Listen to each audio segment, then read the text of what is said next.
festival should be happening over in Fontaine right now. Wonder if our friends at Musketeer Pictures are taking part. Let's head over and check it out. Maybe there's even something we can help with.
Hey, there's something strange over there.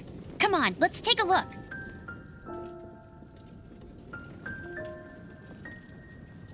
The Vision Hunt decree. Have you heard about Did something the bad Vision happen Hunt again? decree?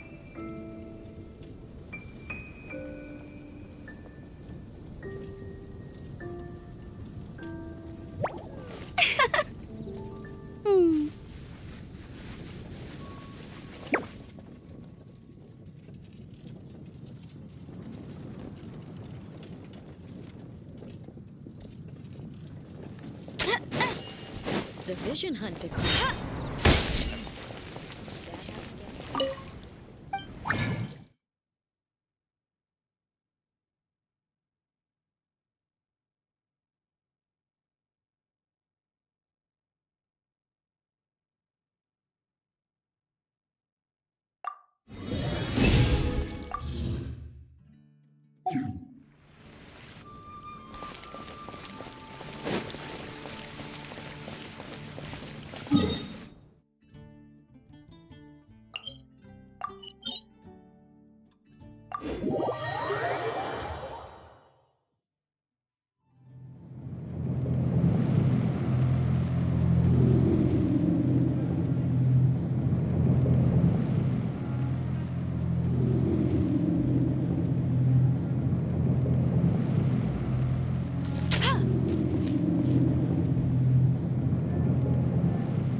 brace you there.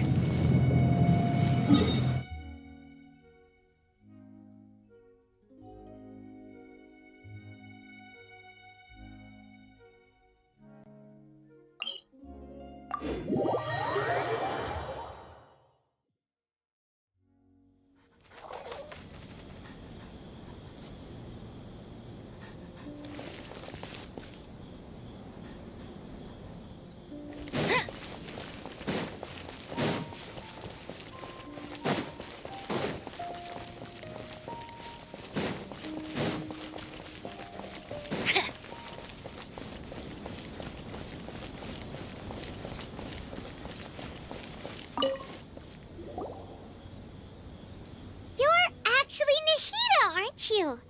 Paimon felt like Catherine was acting weird when we met at the Sub-Zero's festival. And Dunyarzad, did you save her? It's a really long story. We shouldn't disturb her. Her consciousness is still weakened. Let's chat somewhere else. How about by the Traveler's favorite bench?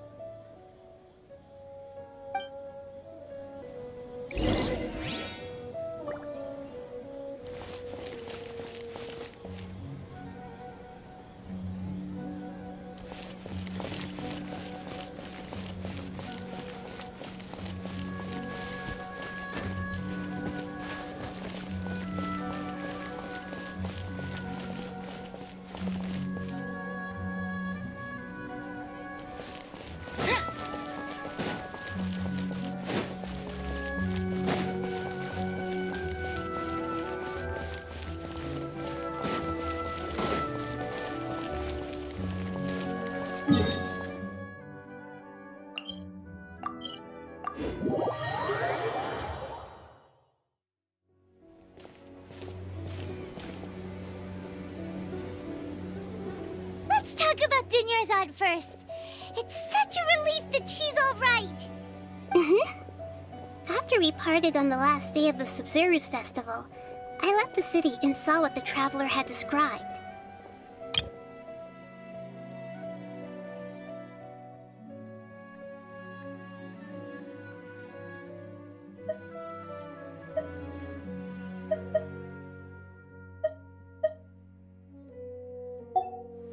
Among the countless dreams, I found one that was growing fainter and fainter. This proved my suspicion. Once Dunyarzad could no longer bear the Akasha harvesting her dreams, her consciousness began to dissipate. But this also meant it escaped the Akasha's. Such a small fragment of consciousness can't last for very long, though. It will return to its original dream, where both will gradually fade until they completely disappear. Once Dunyarzad could no longer bear the Akasha harvesting her dreams, her consciousness began to dissipate. But this also meant it escaped the Akasha's control.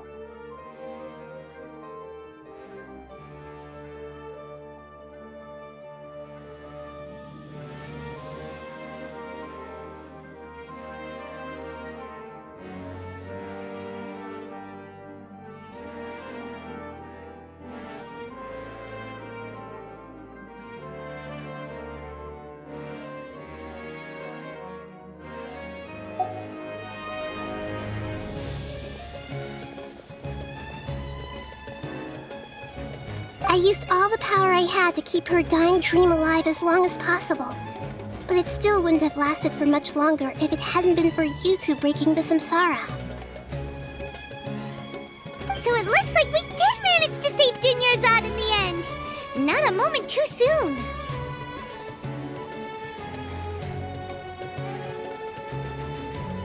Huh? Why are you two smiling so happily? I thought you'd be so moved that you'd start crying. I need to spend more time observing human emotions. Both are fine. Everyone reacts differently. All right. You two must have a lot of other questions for me, right? After all, you saved my faithful believer. As your reward, I will answer any and all questions.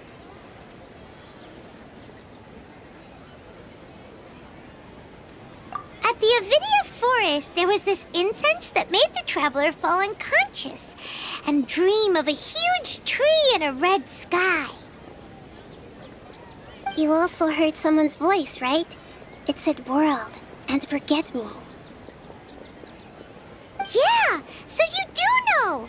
We've been wanting to ask you what that was about, and if the red sky was related to Conria. It seems like the traveler established a connection to Irminsul. That was a message left by Greater Lord Rukkhadevata's residual consciousness in Irminsul. Perhaps her last memory before she died. As you two probably know, Greater Lord Rukkhadevata disappeared after the disaster in Conria. The timings of these events do line up, so your suspicions are reasonable. A message from Greater Lord Rukkhadevata? We thought it was from King Deshret. King Deshret? That god who died even longer ago? Some present-day desert dwellers still worship him. You probably just heard some of their conspiracies. Okay, so what does the message mean?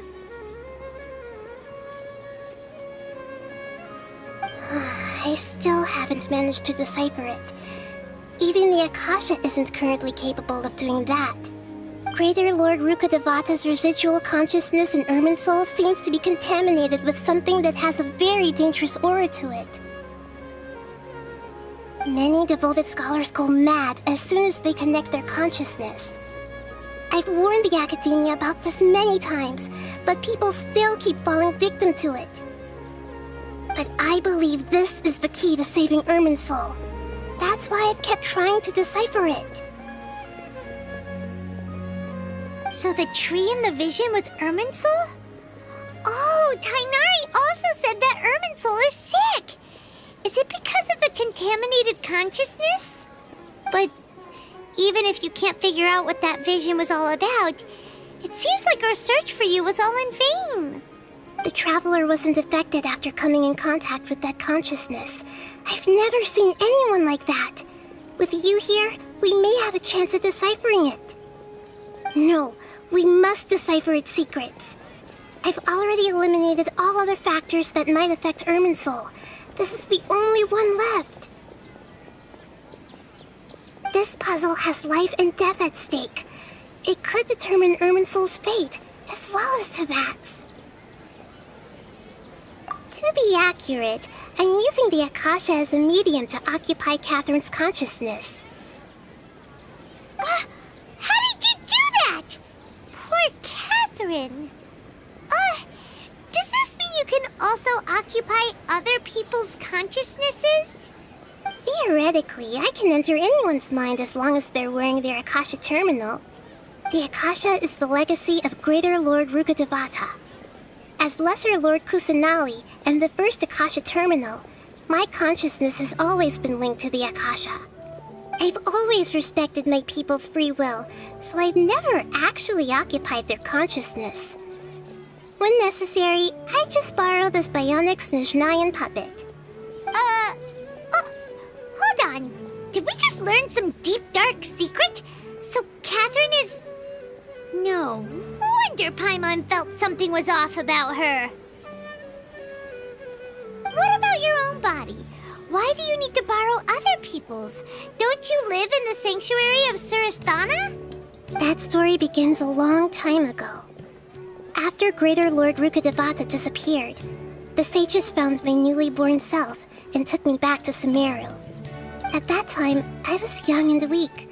The sages kept me in the sanctuary of Surasthana, ostensibly for the sake of protecting me. But I've hardly heard from them since. However, I do understand that they had hoped to find Greater Lord Rukkhadevata instead of me, a symbol of her passing. So, the sages basically put their new Archon under house arrest? How dare they! Why don't you teach them a lesson, Nahida? In some ways, they aren't wrong. Greater Lord Rukkhadevata was omniscient and omnipotent. Even after her death, the Akasha is still empowering this nation. And I'm still really far away from being able to call myself the God of Wisdom. Moreover, the academia is also more proficient at governing this country. My existence has little meaning.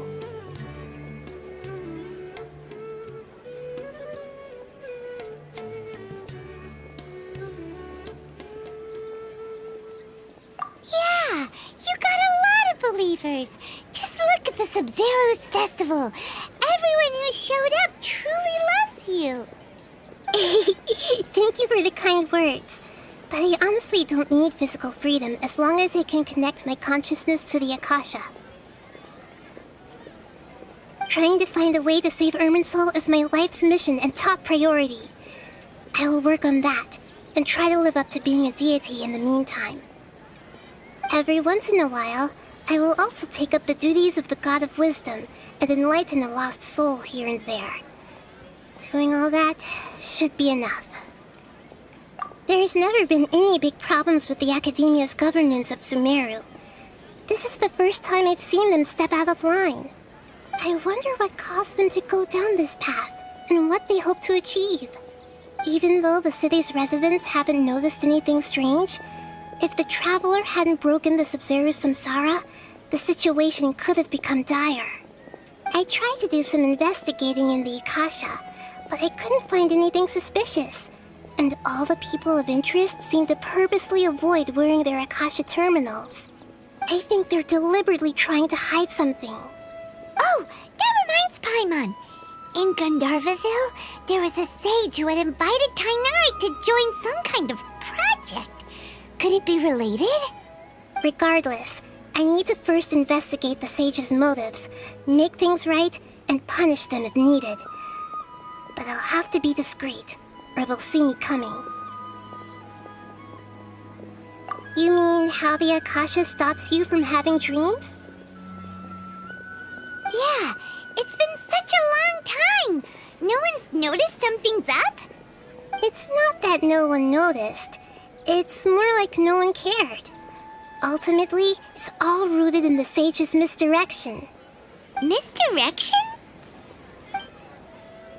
The sage has convinced everyone to believe that being unable to dream is a sign of rationality and wisdom. Not dreaming is a badge of honor in Sumeru, even if the truth is that their dreams are being reaped by the Akasha. With their propaganda in place, the sages can maximize their use of the Akasha to facilitate their research. Besides, Greater Lord Rukkhadevata must have created the Akasha in the hopes that it could be used to its full potential. That's why I've never come out strongly against this. Anyway, the perspective advocated by the sages drowned out any voices of doubt. By now, even those who never use Akasha terminals find it too shameful and embarrassing to talk about their dreams. Got it! I hope my answers were satisfactory, seekers of knowledge. To be honest, maintaining Dunyarzad's fading dream took a lot of mental energy. I think I may need to rest for a while. Oh, and you don't need to worry too much about the sage's activities for now. The Akasha won't be able to conduct another project on the scale of the Sub-Zero Samsara in the immediate future. Go and get some sleep. Leave everything to us. What a relief. This is truly the most exhausting birthday I've ever had. Traveler? Paimon? Why am I here? Do either of you know? Maybe you were sleepwalking. You know you can't wake up a sleepwalker. We happened to walk by, so we thought we'd wait for you to wake up. I see. Huh. I should visit my maintenance personnel sometime. Oh, I'm fine. I better go. Thank you.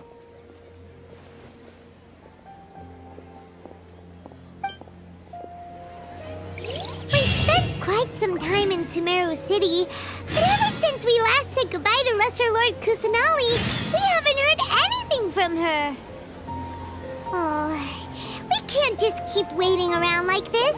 Let's go find Catherine outside and pick up some work so we can at least keep ourselves busy.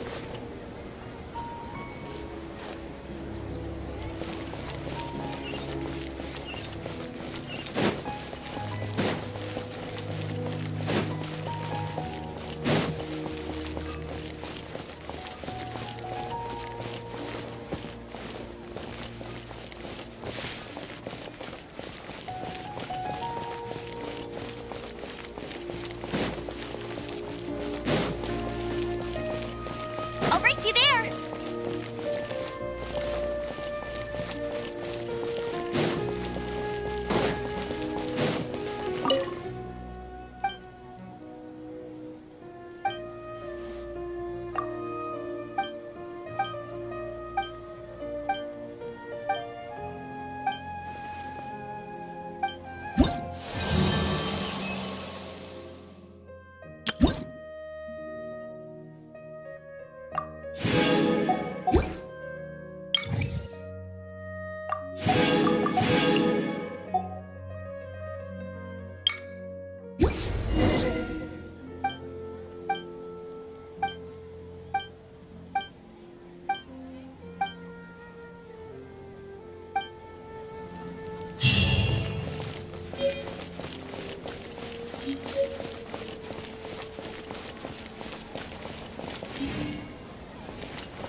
Ad Astra Avisask. We meet again, you two. Hi, Catherine! Do you have any commissions for us today? Commissions, huh? Let me think. Oh, how about this? Please attend the Academia's Academic Symposium this afternoon and recite a love poem on stage. Wait, say what now? And if possible, please also use your camera to capture the reaction of the audience upon finishing the poem. Huh? What kind of commission is that?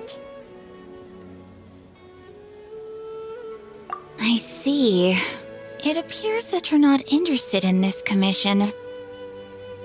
In that case, please go to Port Ormos and convince the Eremites there to spend some time volunteering at the local orphanage. Hey, that's not any better. I'm sure the mercenaries will have some interesting reactions as well. Paimon's gotta ask, just who exactly has been submitting these commissions to the Adventurers Guild? Oh, the commissioner? Well, actually, I just wanted to see the two of you in action.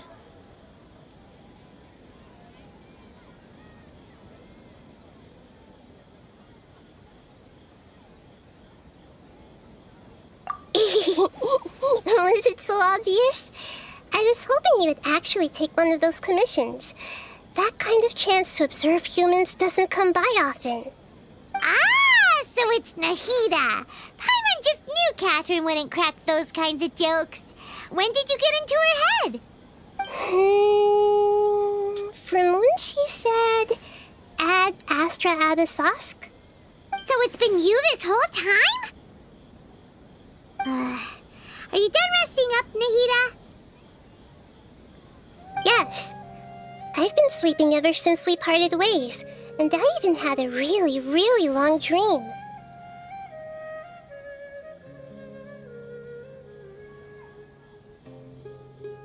It was another dream about the Sub-Zerus Festival, except it was a happy one. In my dream, I was sitting in the middle of a flower terrace, and everyone in Sumeru City was holding hands as they danced in circles around me. They danced round and round, and everyone looked really happy. I also got to sit on a gigantic flower carriage. Ferris, the Knight of Flowers, raised me really high above the ground, and I was throwing an endless amount of Yalda candies at the children. You know, Nahida, maybe your dream is how the Sub-Zero's festival really should be. It's meant to be a joyous time where everyone gets together to celebrate your birthday. Huh? Wasn't I describing a really happy dream? Why are you both looking at me like that? Wait, could this be an example of the emotion known as pity? No, we aren't pitying you. That would only make everything worse. We just don't want you to feel too sad. By the way, have you had a chance to visit Dunyarzad? How's she doing?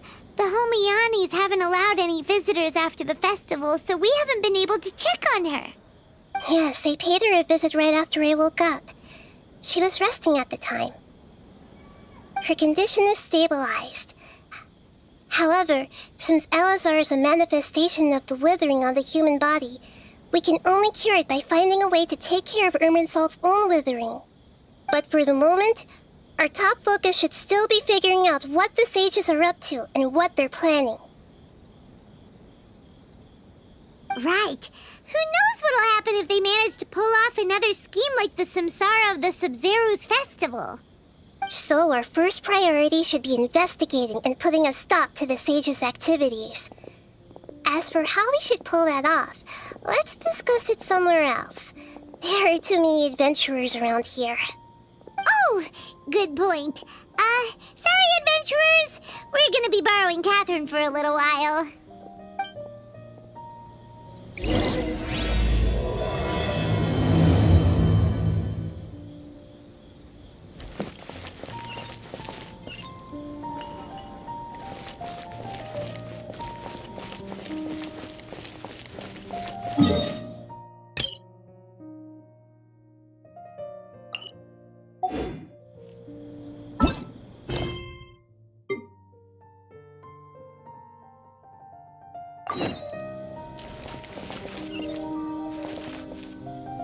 Let's continue our chat here. Okay, so do you have any ideas on how we can investigate the sages, Nahida? Actually, I've already done a little bit of work on that. But for now, I want to hear your thoughts.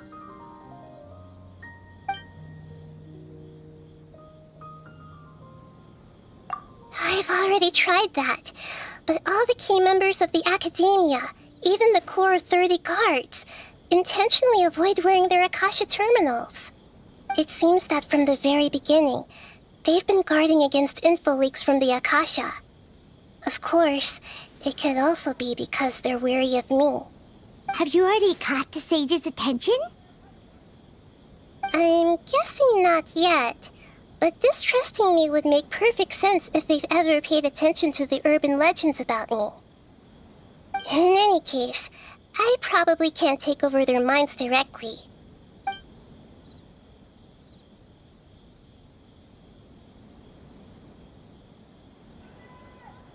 We're in the dark as of now.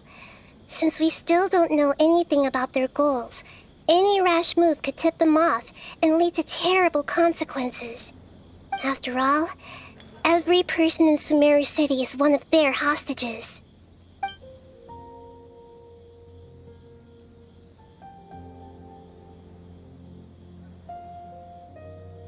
No way, that's too risky. You mean it'd be too easy to get caught? No, it's not that. We shouldn't involve innocent students in this. A single mistake could completely ruin their lives. Doing that would be ignoring the safety of my people for my own selfish goals. How is that any different from what the sages are doing? That's a good point. Spoken like the god of Sumeru.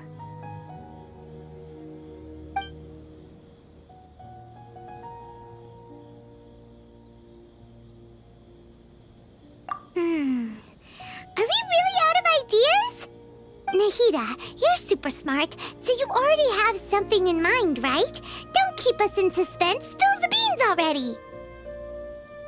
According to a popular theory from the Vahumana Darshan of the Academia, rejecting impractical motions at the beginning of a planning session will give more weight to the actual proposal. Okay, but aren't you the god of wisdom? You don't have to use that kind of gimmick to make us take your ideas seriously. Well, I've been thinking that if I can't directly possess the leaders, and if I can't get ordinary people involved, then I should find someone who's already involved, but hasn't decided to side with the sages. You're saying we should recruit a spy? That does sound like it could work. Oh, before coming back, we met someone named Alhaitham. He seems like he acts alone, and he likes doing stuff behind the Academia's back. They probably aren't in cahoots. Actually, I already have someone in mind. Do you still remember that female scholar named Sataria? Sataria. Paimon remembers now. Isn't she the one who's always trailing behind the Grand Sage of the Academia? We ran into her basically every time the Sub-Zero's festival repeated itself. You could even say we're old enemies by now. Paimon still remembers the smug and mean way she always spoke to Nilu. I've always liked observing all kinds of people, and Sataria has always stood out from the crowd. She was born in the desert and was hailed as their greatest genius. Her academic gifts allowed her special admission into the Academia, and also gave her the opportunity to serve as the sage's assistant. Oh, Paimon didn't know she was from the desert. She must be pretty special then. Paimon feels like most of the desert dwellers around the city are working as mercenaries. The name Sataria means star. When she lived in the desert, she shone like the brightest star in the night sky. Later on, she was chosen by the sun. The star was given a place in the daytime sky to complement the sun's dazzling light. Soon after, the star witnessed the sun scorching the earth, which brought forth many disasters. The star began to waver. Instead of staying beside such a sun, wouldn't it be better to return and light up part of the night sky? But in the end, she couldn't give up the radiance of daytime. To cope with her shame, the star buried her guilt and closed her eyes.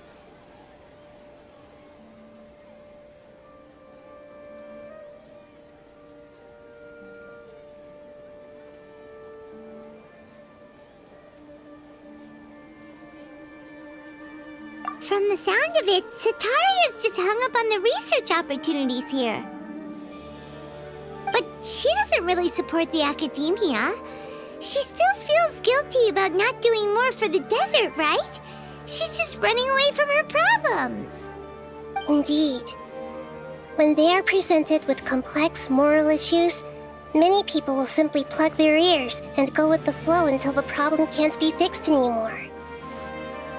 She's suppressing a lot of guilt, but before she realized it, she had already become the sage's accomplice. She can't deny her part in their schemes anymore.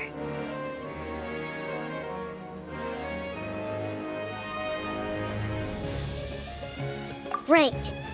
We must somehow make her face her problems again. That way, not only can we get useful intel from her, but she can also use it as an opportunity to redeem herself. From my past observations, Sataria will take a day off from the Academia every 10 days to do some shopping in the city.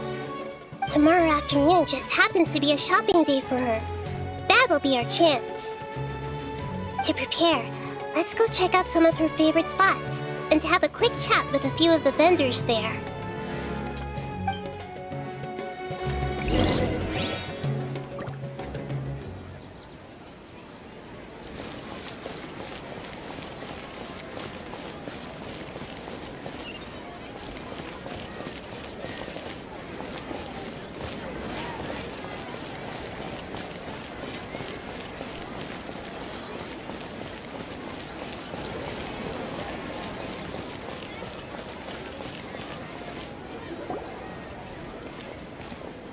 This should be Sataria's favorite fortune-telling spot. So So should we ask the fortune teller about Sataria? No, I already have enough information on Sataria. The most important thing now is for you to pay attention to the vendor's talking style and key characteristics. Talking style and key characteristics? My poor lost lambs, have you become troubled over your fates? The divine voice of wisdom often echoes between mine ears. If thou be blessed today by the gods, I may be able to show you the way. Huh? Really? Nahida, you've been whispering things to her? Shh. My friend here has some doubts regarding his future. Can we get a fortune reading for him? Of course, of course. In that case...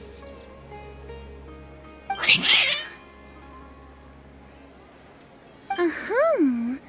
It would seem that Harut and Marut are quite wary of you. Perhaps, at some time in the past, you have somehow offended the gods. Only mocking the god of Animo, questioning the lord of Geo's financial savviness, and brawling with the god of Electro. Do those count? Oh, nothing. Go on, pick an aspect for her to divine.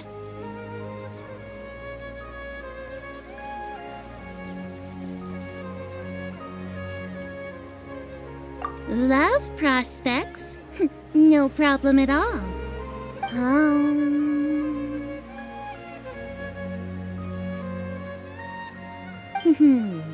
The gods have spoken. The truth shall be revealed. One who is fated to cross your path will appear on... Huh? So many people will fall for you. How could that be? Harut, Marut, did you two spoil my divination? I've never read a fortune so absurd. Actually, Paimon thinks this is probably the most accurate fortune telling you've ever done. I admit that the orientation of today's celestial matrix is, suboptimal. As such, there will be no charge. Is that so? Well, that can't be helped. If you were to bring some food offerings for Harut and Marut on your next visit, perhaps they could help you reverse the wheels of fate.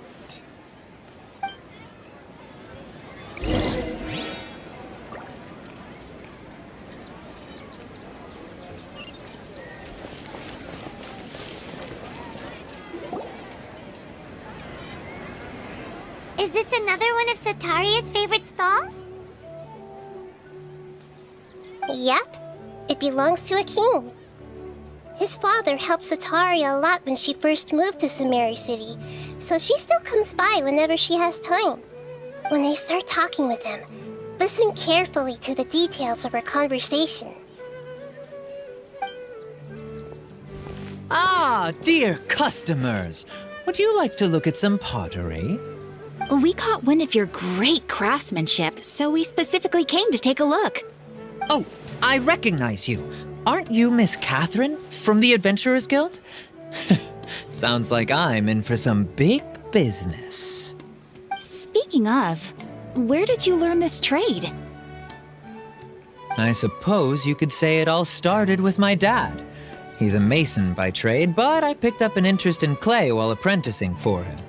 After that, I began making pottery by myself in secret, and I simply changed trades when my works turned out well. Although it's a pity that I'm no longer making much use of the knowledge provided to me by the Akasha. That's nice. You're making a living doing something you love. So is your father still working as a mason?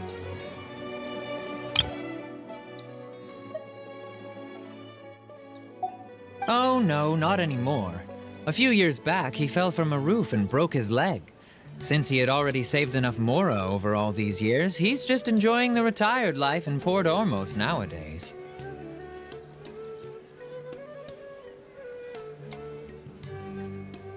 I see. We wish him peace and happiness in his retirement. I'll have someone in charge of logistics at the guild come by another day for some goods. We'll leave you to it. Take care now. No problem. Rest easy, all our goods are sure to meet your every need.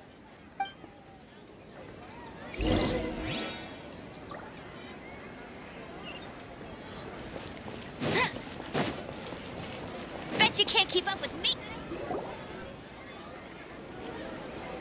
This should be our final stop. Setaria's always thinking of this restaurant when she's working at the academia, so she always comes by whenever she's out in the city. Nahida, you've really thought of everything.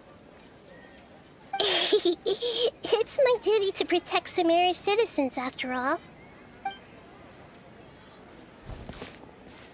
Hi there. I feel like I've seen you down by the docks before. Huh? Sorry, I don't quite remember. If I recall, you were having a discussion with someone about shipbuilding at the time. Ah, that's right! I've always been really interested in feats of marine engineering. After all, I grew up in Liyue Harbor and spent my entire childhood staring at the ships going in and out of the port. I came to Sumeru to study, but failed to make it into the academia due to my lack of talent. But I'm still discussing all kinds of problems with different scholars, and I'm continuing to study and perform research from the restaurant's basement. I'm sure I'll get to the academia after their next round of exams. What an admirable spirit for learning. Amazing! Sure, but you'll find hardworking people wherever you go.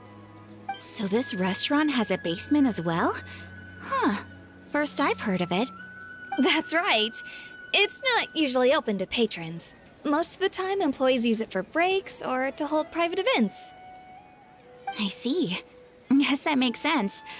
Well, good luck with your studies, Miss Chishan. Thank you so much. As long as I can make it into the academia as an official student, I'll be happy.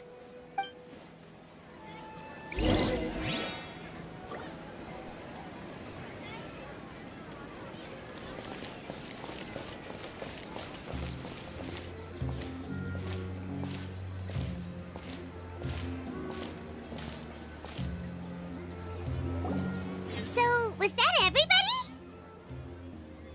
Mm-hmm. 3 familiar faces should be enough for Setaria. What's the point of all the information we've collected? Nahida, you still haven't told us how you're planning to make Setaria face her problems. Setaria is already used to avoiding her problems, so we must find a way to break through her usual sensibilities. I remember you mentioned that the Eremites in Port Ormuz are all making a fuss about the upcoming resurrection of King Deshret. Although it's all just a boatload of nonsense, the fate of her homeland may turn out to be Setaria's soft spot. Oh, Paimon gets it now! You want to take advantage of the guilt Setaria feels about her homeland. Although she knows she should return home to help the people of the desert, all she's done is conspire with the sages.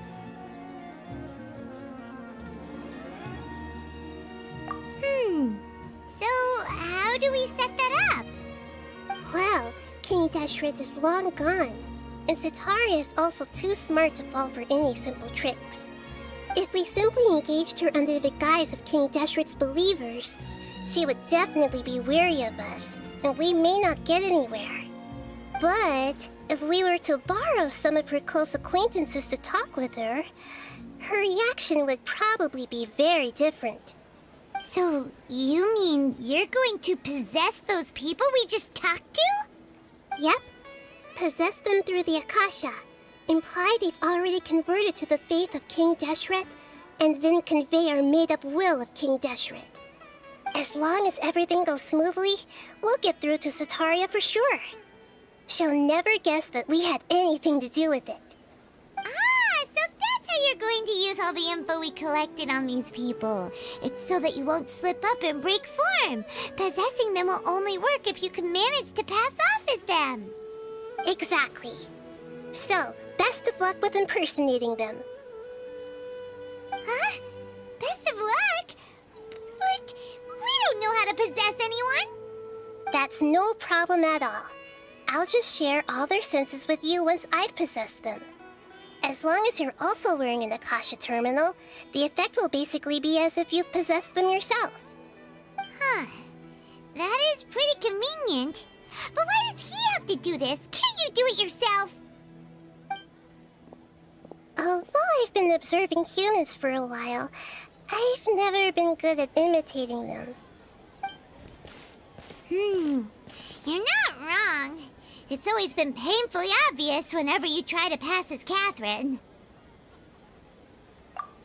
If it was at all possible, I would have preferred to leave these people alone.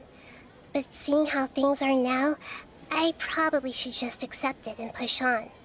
Yeah, don't beat yourself up over it. We're only doing this to help everyone, and we'll only be borrowing them for a little while anyway. Alright, then let's give it a go tomorrow afternoon.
Here she comes. Satori is here.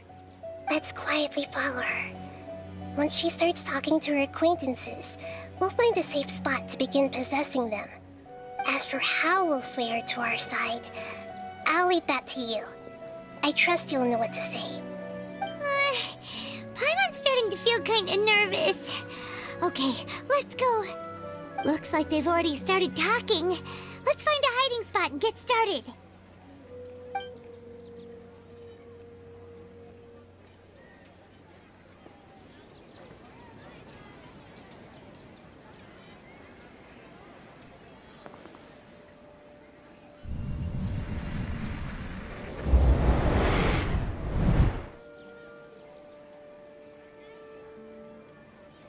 That's right. You really can't force anything when it comes to love. And besides, everyone around me has a very different background and outlook. Are you still listening to me, Nabia? Oh, of course I'm listening. You were talking about troubles with your love life, right? I heard everything you said. Okay then. You just seemed a little distracted for a moment there. Strange. Your cats seem pretty worked up. Is something wrong?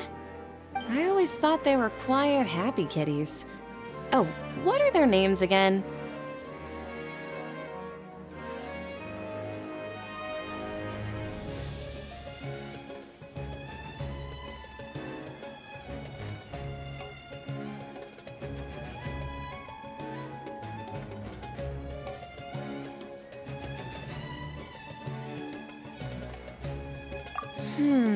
Are you sure? Those aren't ringing a bell for some reason.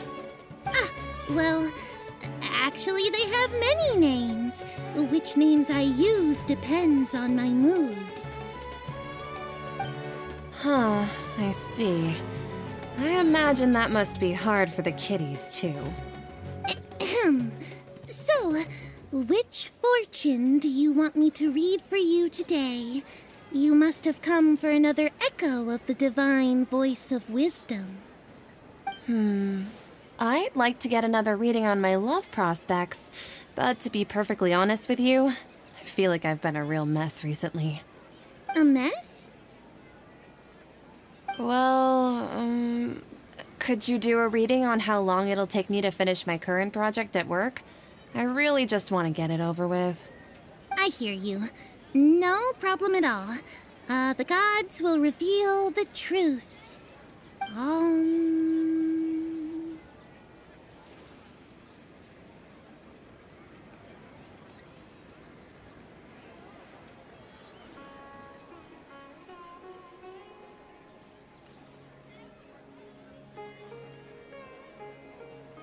The gods are asking, Setaria, why haven't you gone home?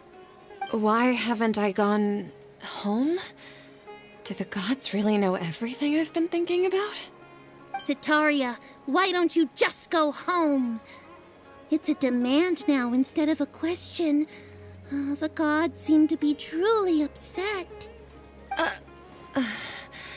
I'm sorry. I know I failed the gods. Please pass on my most sincere apologies and ask for their divine forgiveness. And if I may ask, Nabia, is there a specific god who's speaking to you right now?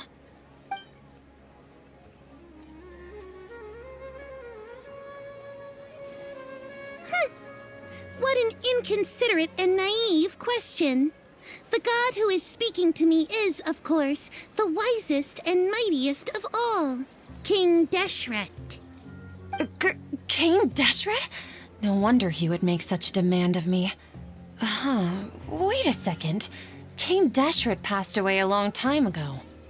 Even though news of King Deshret's resurrection has been spreading like wildfire, it's all just a misinformation campaign from the academia. How can King Deshret still exist in real life? What insolence! I am King Deshret's most loyal believer. Do you wish to refute his voice of wisdom? Oh, no. As a child of the desert, I am only reveling in his power upon learning that his divine glory has touched even this city. I will think very carefully about his demand of me. I'm sorry, I must go now. Wait!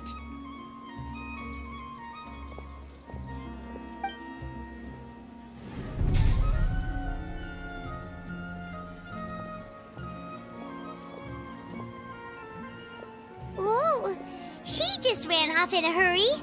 She looked pretty upset, too. Well done.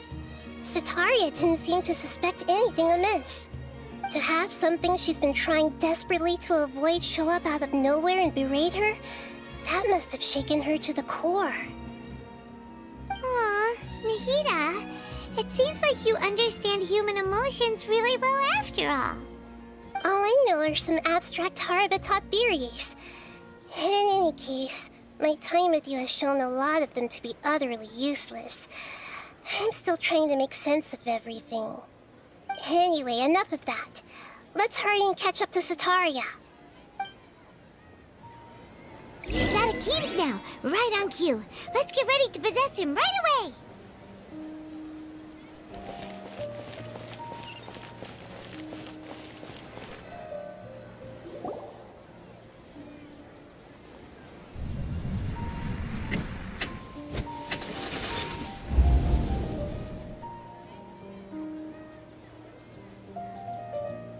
It's okay. I just got caught up in something. Oh, actually, didn't you ask me to help you look for work? What kind of work were you looking for again?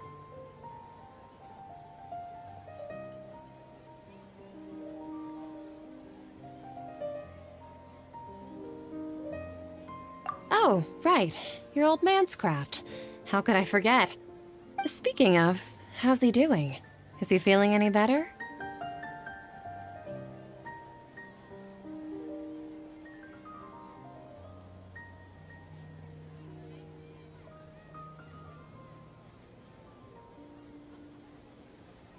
Oh, that's good to hear. I have been thinking a lot about him. If I could get some more time off, I'd love to pay him a visit. Actually, while we're talking about him, is he still living in Port Ormos? Yeah, he's been retired there for a while. If you could find the time, please write him a letter. Let him know that recently, faith in King Deshret has taken root in Port Ormos and has begun to spread across Sumeru. He has a quick temper and has always been a devout follower of the Dendro Archon. I don't want him to get into a fight with those King Deshret believers because of a difference in beliefs. Oh? So, who are you siding with in all of this? The Academia or King Deshret? I'm so jealous of you. You were born a child of the desert, yet you chose to betray King Deshret, and now you spend all your time with those crooks from the Academia. Akeem, you don't mean you've also become a believer of King Deshret? What's so strange about becoming a believer of the wise King Deshret? In fact, aren't you the strange one? The one who still can't pick a side? Can't pick a side? Me? Whoa! Paimon had no idea you'd be so good at this!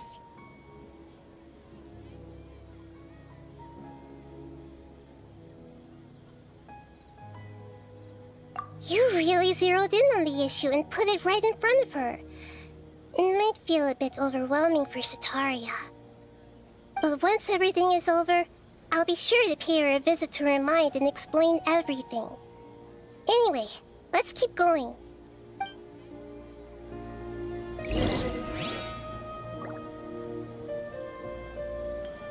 Come on! Sataria's already started talking with Shishan!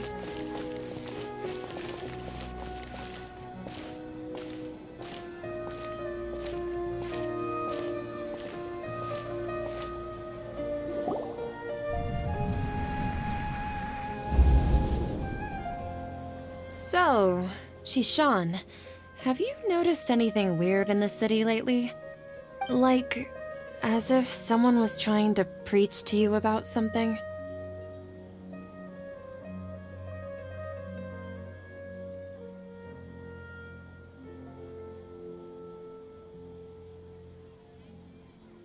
Wait, did you just say attic?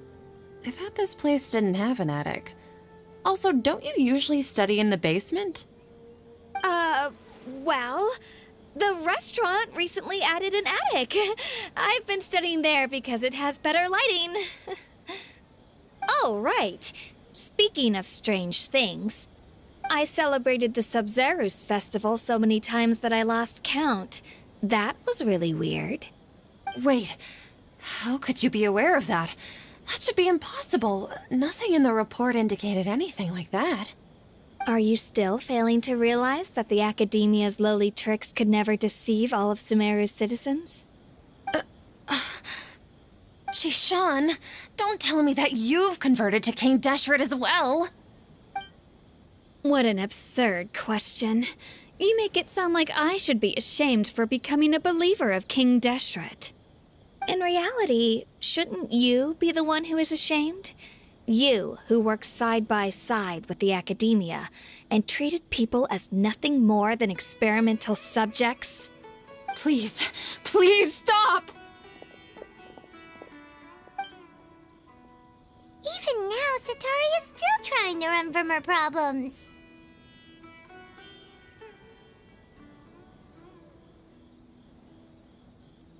She can no longer justify everything to herself. Hey, she's trying to talk to the guards! What should we do? This is the most important part of all. Quick, get ready. Mercenary, you're a member of the Corps of 30, correct? Please help me pass a message to the Matcha right away. The situation in the city is getting out of control. Please, try to remain calm, miss. Tell me what's happening in the city. Heretics are infiltrating the city. and they've already converted many residents to their side. Heretics? What kind of heresy are you talking about? King Deshret. Many people I know have suddenly started believing in him, but he's long dead. It's impossible. Miss Sataria, nothing is impossible. You know my name? King Deshret is immortal, and all who defy him will one day pay the price. You must face the truth, Sataria. You tread a treacherous path, and the longer you ignore it, the tighter the Academia's grasp on you will become, and the deeper you will be ensnared. Child of King Deshret, Never forget that the desert that belongs to you lies elsewhere. What's so strange about becoming a believer of the wise King Deshret? In fact, aren't you the strange one? The one who still can't pick a side? What an absurd question. You make it sound like I should be ashamed for becoming a believer of King Deshret. Sataria, why haven't you gone home?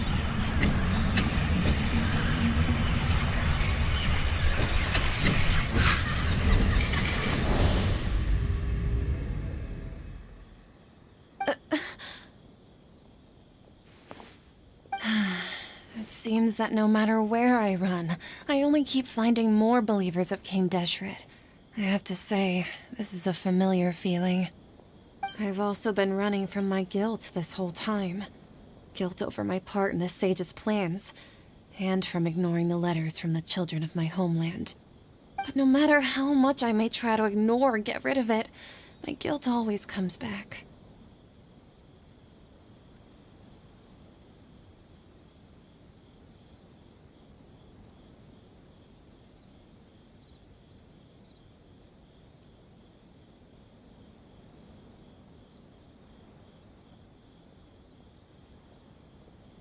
You won't necessarily lose your research opportunities by facing the truth. Besides, did you really want to conduct your research while carrying such heavy feelings of guilt? How do you know me so well? Are you truly just a believer of King Deshret? Or are you the god himself? That's not important. The important thing is to pass judgment on the Academia and its sages, and to correct their mistakes. If you could provide some assistance in this matter, perhaps it could serve as a form of atonement. I've actually never believed in the gods, but I've always believed in serendipity. Your appearance must be a fated opportunity for me to get out of this wretched situation. Please tell me, what can I do for you?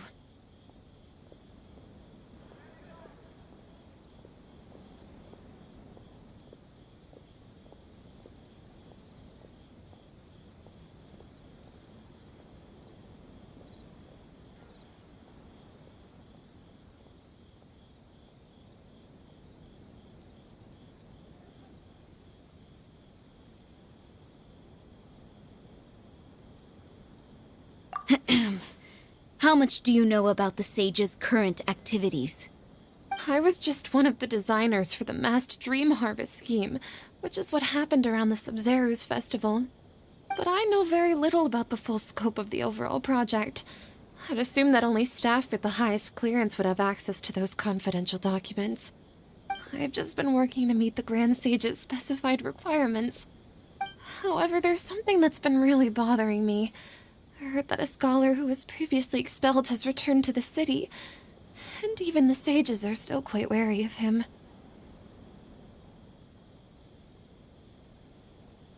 To fight against the Academia, we will need to figure out the nature and the purpose of their work. Is there a way for us to get access to the confidential documents you mentioned? It should be possible if we're willing to take some risks. After all, I'm an assistant to the Grand Sage, and I've been working on many tasks outside of the project. One thing, though, I won't be able to transfer the documents to you through the Akasha once I get my hands on them. The sages have always closely monitored all activities within the Akasha. Let me see... let's use the most primitive method. Send someone to pick up the documents tomorrow evening at the Academia entrance. The Academia entrance? Wouldn't that be too conspicuous? Don't worry about that. I assure you, this won't be a trap. I'm only suggesting this location because it'll draw more scrutiny for me to leave the academia again. It'll be safest for me to distract the guards long enough to hand you the documents. All right, I trust you. So, if I were to successfully complete this task, would it mean I've atoned for my wrongdoings? That'll depend on the judgment of the Dendro Archon. The Dendro Archon. That's right. Her people are the ones we have endangered. As the God of Wisdom, she's also the one responsible for judging and guiding the scholars. Maybe it's time for me to find a god to believe in. Just as Nahida predicted, we've managed to bring Sataria to our side! The Traveler's execution was ingenious. He's the one who deserves all the praise. Well, now that we've made plans to meet again tomorrow evening, all we can do is pray for Sataria's mission to go off without a hitch. Pray? But if we're going to pray to the gods, aren't we just praying to you? God of Wisdom and Guardian of the Scholars? No. The truth is the true Guardian of Scholars. I've always believed that. Anyway, let's meet again tomorrow evening at the Adventurers Guild.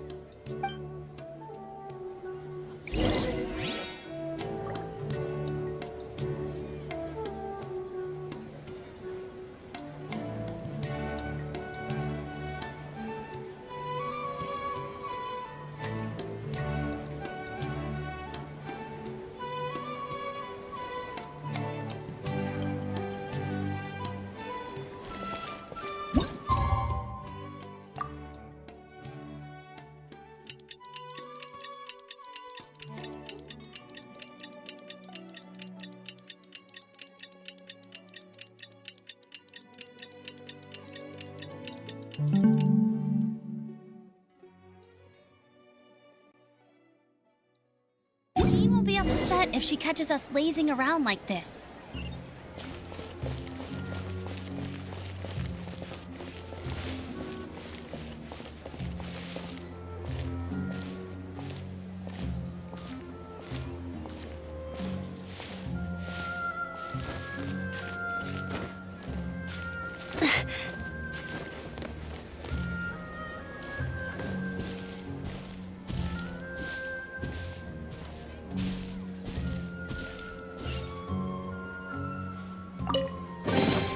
Wow, these will come in handy.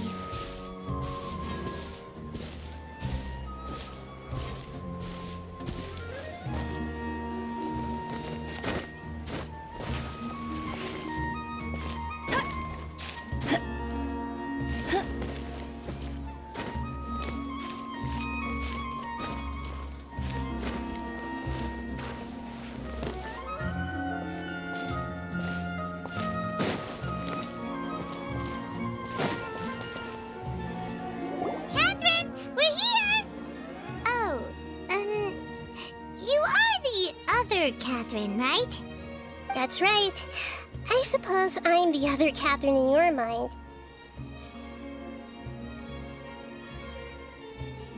Shh! We're on a secret mission tonight, so we need to protect Catherine's identity. Yep, Paimon's right. We cannot fully rule out the chance that the meetup tonight is just a trap. If something were to happen, my existence may be the only trump card we'll be able to play.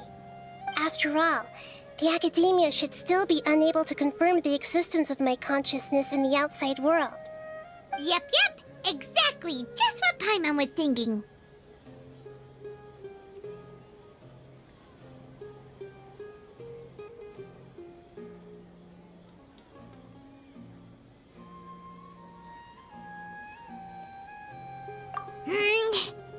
Anyway, enough about that. Let's just make sure to be on our guard. Off? What do you feel is off?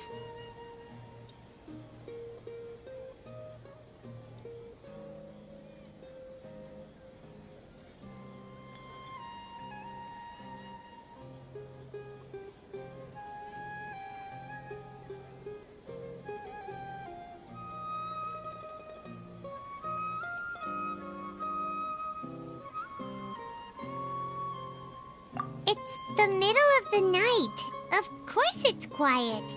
You're not getting paranoid, are you? No, I think he's right. It really is a lot quieter than usual. If you look around, there seems to be fewer people on the streets. I'm not sure if this is the case for the entire city, though.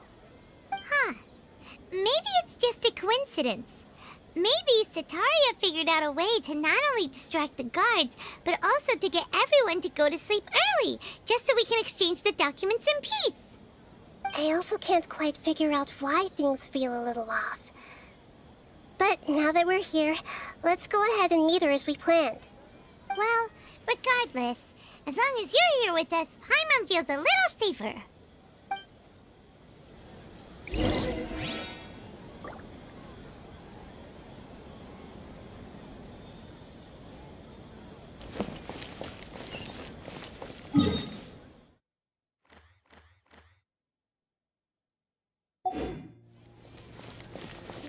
Huh. There really aren't many people out right now. Let's hope it'll be this quiet in front of the Academia, and that Sataria managed to distract all the guards.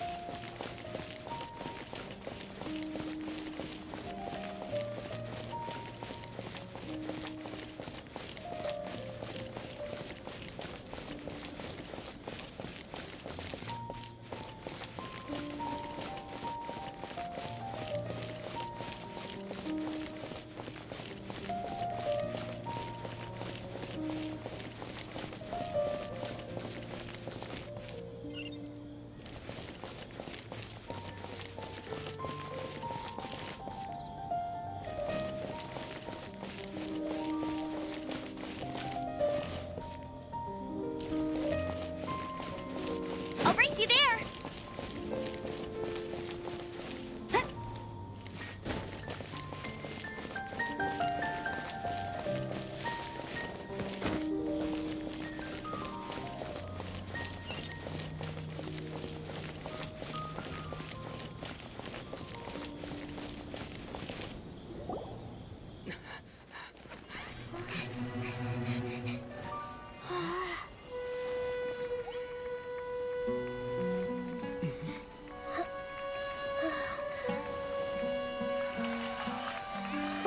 What are all these people doing here at this hour of the night?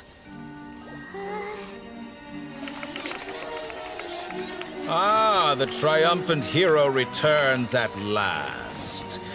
And to a rather spectacular welcome, even if I do say so myself. You're the outcast, expelled from the Academia. Indeed I am. Although these days they tend to call me the Doctor.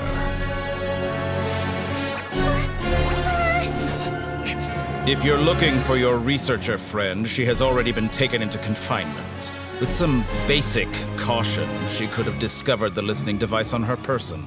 Clearly, she lacks the degree of rigor expected of a true scholar.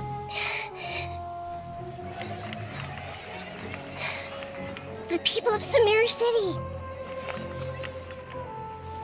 What have you done to them? I simply made some minor adjustments to their Akasha terminals.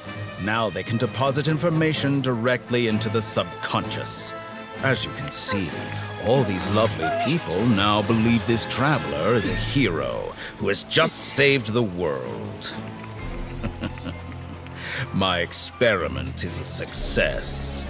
And now it seems they can no longer hold back their sheer adoration. Oh no! What should we do? These are all just regular people! Leave now. You need to get out of here. But that guy's a Fatui Harbinger! We can't just leave you here! Nor can I abandon the people of Sumeru!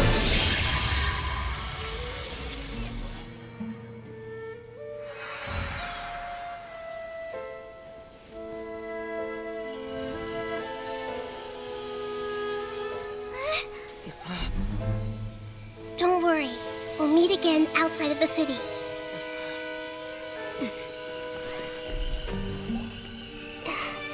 I see. You appear to have overridden their mental faculties with your own consciousness. To possess such a powerful mind, you must be the god of wisdom.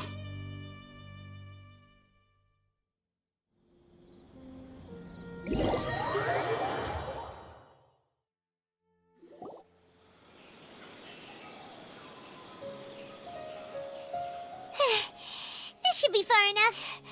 Whew. Paimon needs to catch her breath first. Is Nahida going to be okay? We only made it out because of her.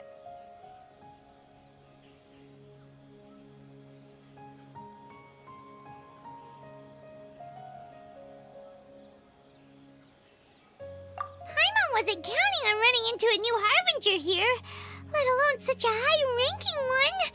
That guy was number 2. So scary. He called himself the Doctor. Remember, Tainari told us about him. Sataria did say that someone who once got expelled from the Academia came back recently. And that even the sages are wary of him. Yep, sounds like she must have been talking about the Doctor.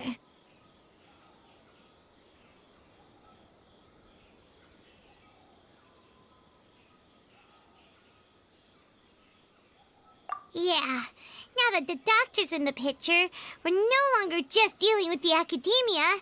They're in cahoots with the Fatui. But what are the Fatui after this time? Another Gnosis?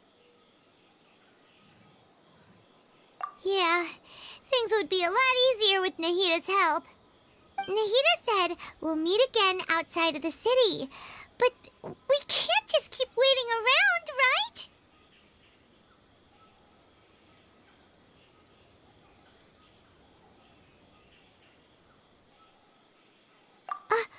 You mean... Oh, right! Wasn't he invited by the sages to work on some project when we were staying with him in the Vidia Forest? That has to be the same project! Even though he turned it down at the time, he might still know something. There's no time to lose. Let's go to Gandharvaville!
Need more.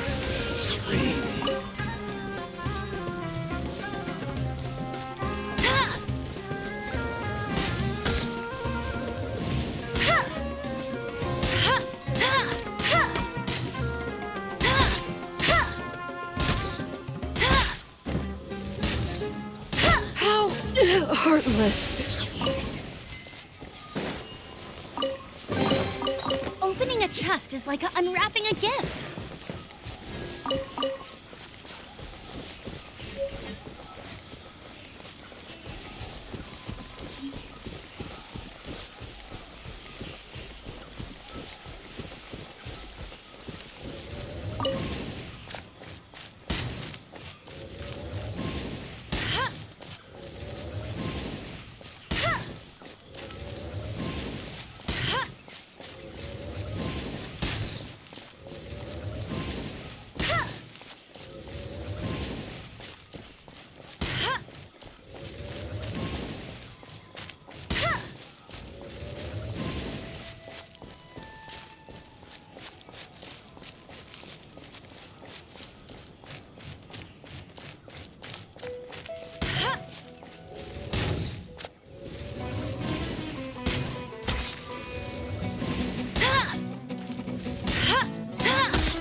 Wow, these will come in handy.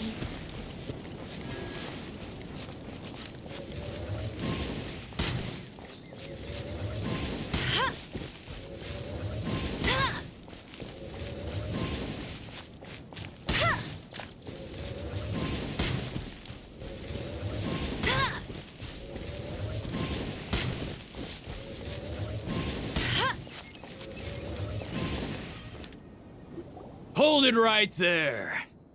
A blonde-haired traveler and a floating fairy. We've got you all right.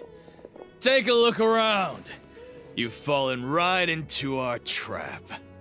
Are you mercenaries from the Corps of 30? Did you come here to arrest us? Corps of 30? We're nothing like those government lapdogs who don't even get scraps for their work. We are an elite brigade that commands the highest commission rate in all of Sumeru. We're here on the orders of a client known only as the Outcast. The outcast? An outcast from the academia?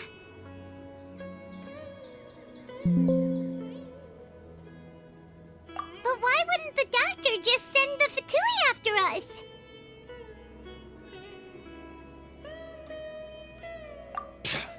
Still wasting time on idle chit-chat. We'll shut you up soon enough. Get them! You're up, traveler! Following orders. Let it New rain. punching.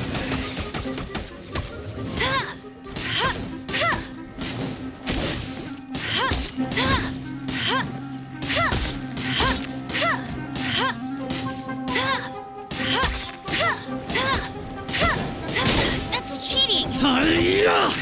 Need more.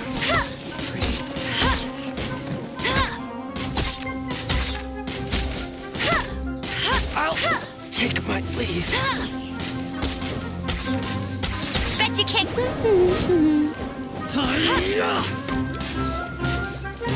I'll be back.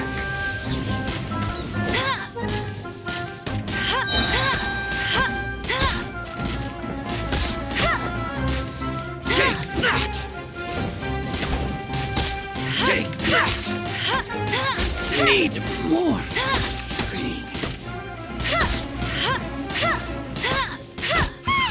It isn't over Following yet! orders. Here comes reinforcements!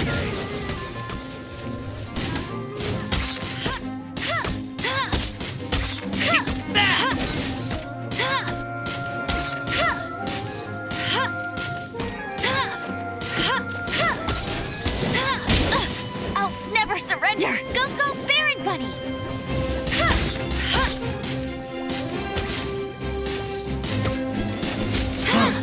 You want this one?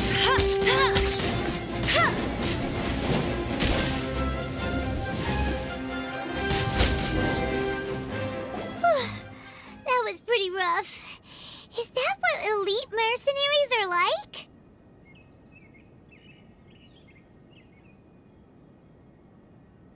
Yeah, looks like we'll have to keep our guards up. But this doctor guy seems like a pretty tough opponent. He knew exactly where to set up an ambush. Did he predict that we would try to find Kainari? Going up against smart people is tough. Anyway, let's keep going.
traveler in Paimon.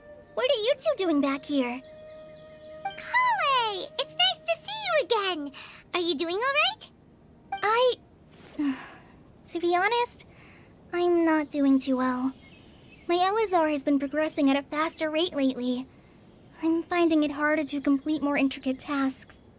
As a result, Master Tainari is taking me off the patrol schedule. He will only allow me to stay here and coordinate other people's tasks. Oh, Kale. Speaking of Tainari, did he go off on patrol? We're here to talk to him. Oh, Master Tainari? He just left the Avidia Forest a little while ago. He was headed to Party's DI. Huh? He left? What? Isn't Tainari always saying that he never wants to leave the Avidia Forest? He even turned down the Sage's invitation. I thought it was weird too. Master Tainari always prioritizes his work as a forest watcher above everything. He almost never leaves his post. He left in a hurry this time, though. No, I only found out that he left through a message he left behind. He also made sure to delegate all his tasks using a schedule. To leave in such a hurry? I'd guess he had something urgent to take care of. Master Tainari originally studied in the Amorta Darshan of the Academia, and Partis DI is something like the Amorta's research base. Many rare shrubs and grasses have been planted there for research. I know that before he became a forest watcher, Master Tainari once spent a long time conducting research at Partis DI. A research base, huh? Gotta wonder what kind of research Tainari just decided to work on all of a sudden. Oh, we don't have a lot of time, so let's go look for him at Party's DI.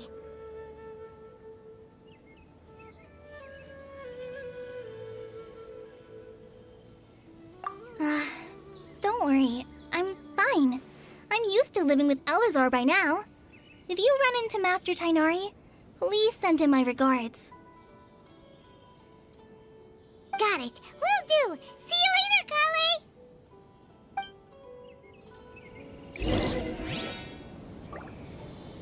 I had already made up my mind, to be honest with you, so I didn't try to hide my current condition. Don't worry about...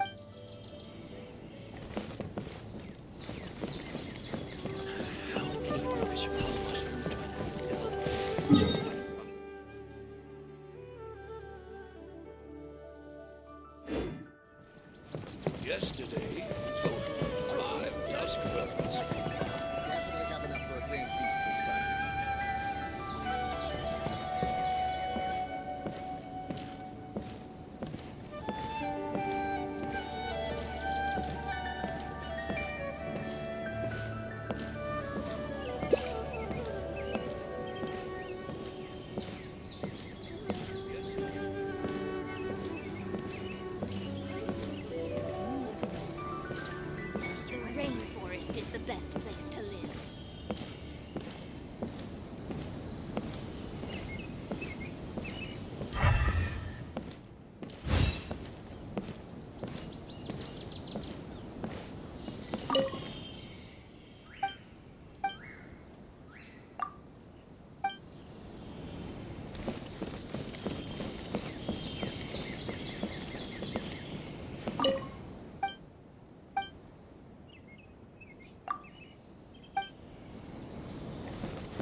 She can't keep up with me!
You're okay. We were so worried about you.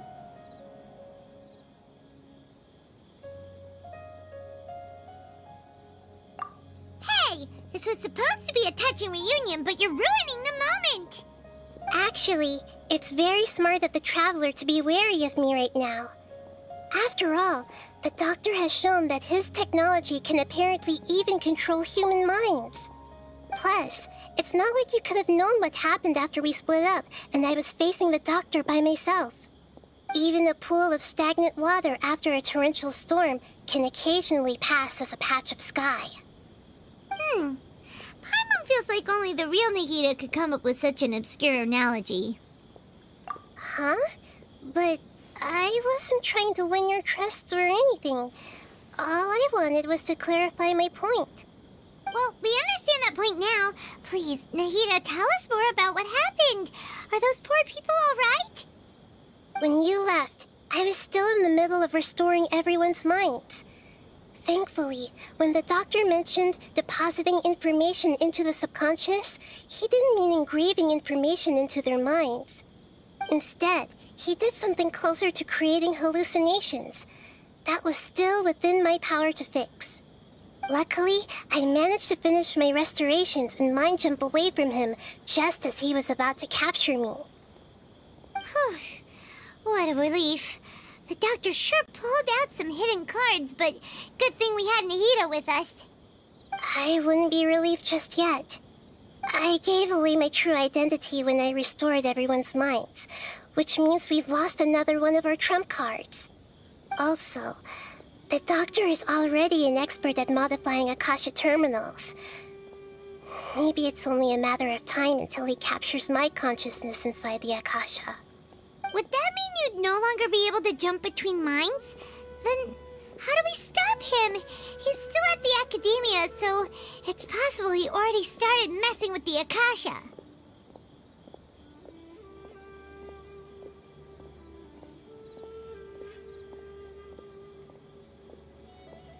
Ugh, it feels like he's toying with us. What a nasty piece of work. Plus, the Doctor's combat ability alone is apparently enough to make him worthy of being number 2 of the Fatui. We shouldn't give up hope just yet. Let's try to find another way to attack this problem. Actually, Nahida, how did you know we were trying to get to Party's Di? Have you been waiting for us? Yes, I have. I can see the traveler's elemental energy, so I deduced your destination by looking at the direction you were moving in. You didn't come here for sightseeing, right? Did you find any leads? We're looking for a scholar we know. His name is Tainari, and the sages once tried to reach out to him. Why don't you come inside with us and see what we can find? Okay, let's just hope we won't get him into trouble. My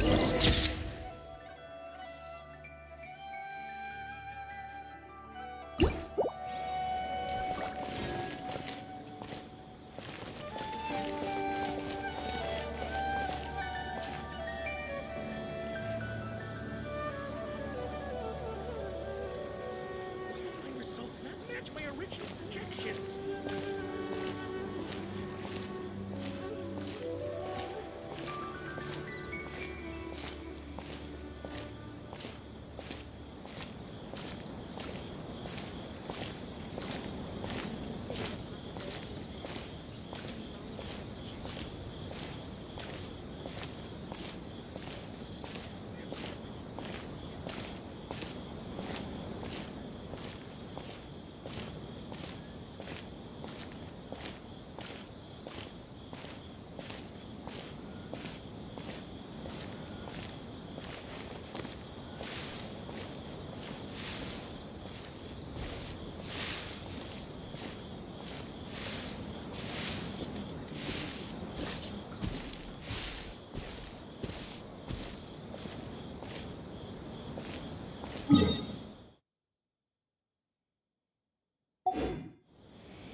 Traveler?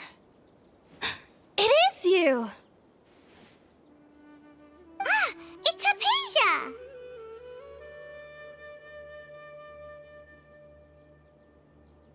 Ah, what a pleasant surprise! It's so nice to see the two of you again. Who's this? She's a scholar we met in the Avidia Forest. When we last saw each other, she was still training in the... what's it called? Satyavada life? Oh, I see. That's right, we're old friends. You've come at just the right time. Ever since I've come here, hardly anyone has even talked to me. Hypatia, you're way too excited about this. Actually, for you to leave the Avidia Forest means... you're not in training anymore? Wait, no. Did you already finish your training and reach Pariporna life? What do you think? My consciousness has already managed to make contact with the divine. You did it! Congratulations!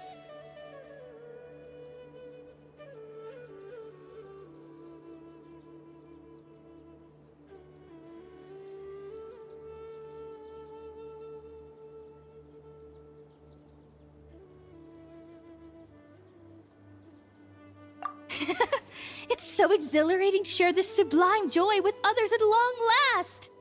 When my consciousness made contact with the gods.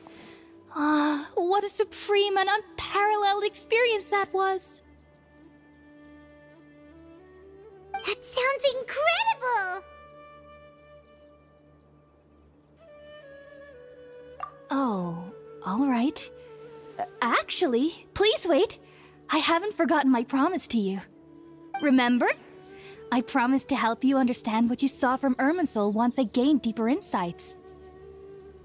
My current self has not only gained true insight, but I can even help you establish a direct connection to the consciousness of the divine.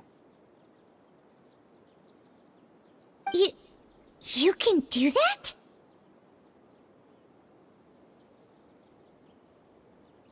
I've never heard of anything like that, but if you want to give it a try, I'll do my best to protect your consciousness during the process. Hold on. I brought some spirit born ale with me. This is still a crucial part of the ceremony. We're using that incense again? All right now. Hold my hand. I'll help you establish a pathway to connect your consciousness. Okay. Ready?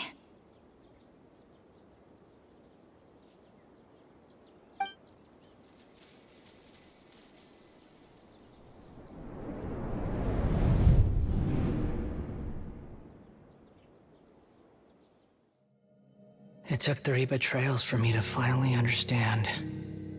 The world is just an elaborate tapestry of lies. My fury will never be quelled. The first to betray me was a god. My creator. My mother. Valuing strength above all, she saw no worth in me and I was discarded. The second was a human. My family. My friend. Consumed by fear, he saw me as an abomination. The third was one exactly like me. A hope for the future. A fledgling barely out of the nest. Powerless before his mortality, he broke his promise to me. Humans, they can't be trusted. And the gods fill me with pure loathing. So I said good riddance. I denounce the world and laugh in its face. My chest will never again be defiled by worldly filth. I will scrub away every last trace of human emotion. Then it will be empty, a blank slate, and ready to receive a supreme gnosis, brimming with pure divinity.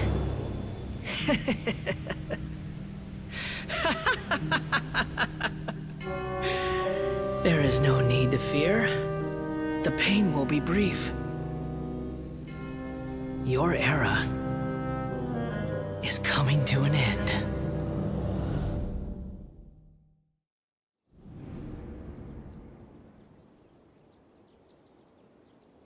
What was that?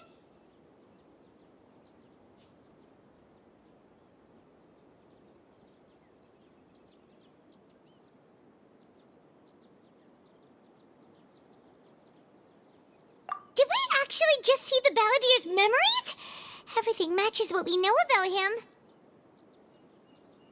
But how is he connected to the divine consciousness that Hypatia was talking about? You saw it, right? You felt it, right? Such a majestic god! Such a noble will! Such sublime emotion! Alas, shame. If only that which beats within my chest wasn't a filthy mortal heart. Oh, great and merciful God, please grant me forgiveness and salvation. Do you understand now? I'm afraid this is no Puripurna life, but rather...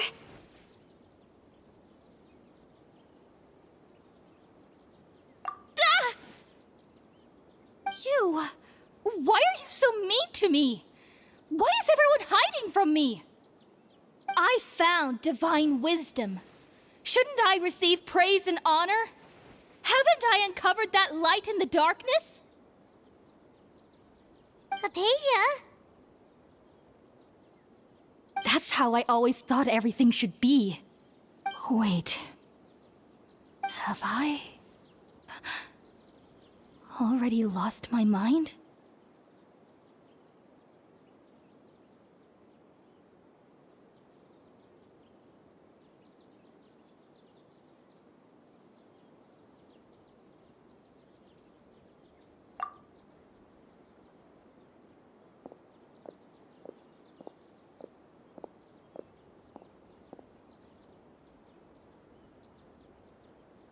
Wait, something isn't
different.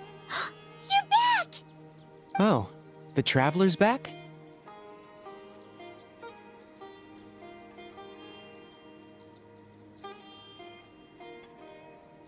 Nahida was controlling your body for a while. It seemed like she jumped over to you as an emergency measure right before the Catherine puppet was destroyed.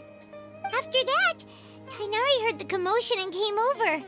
He helped us defeat the mercenaries and then he ran with us all the way here.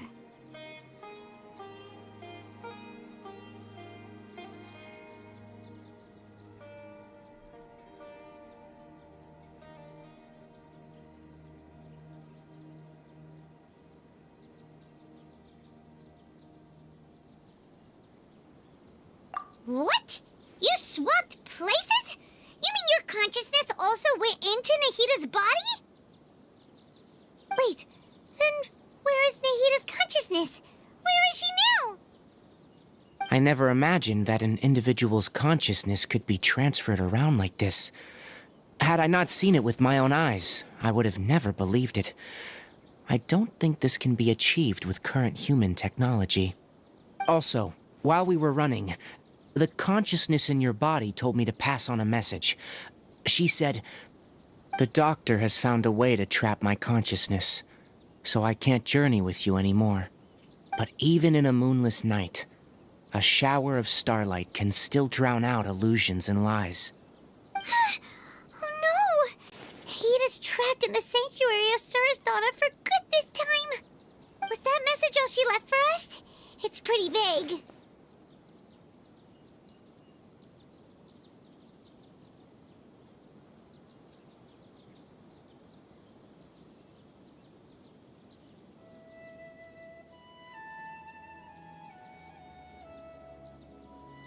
Oh, that makes sense. Since the doctor captured her, she won't be able to say anything without him knowing. She's being extra careful.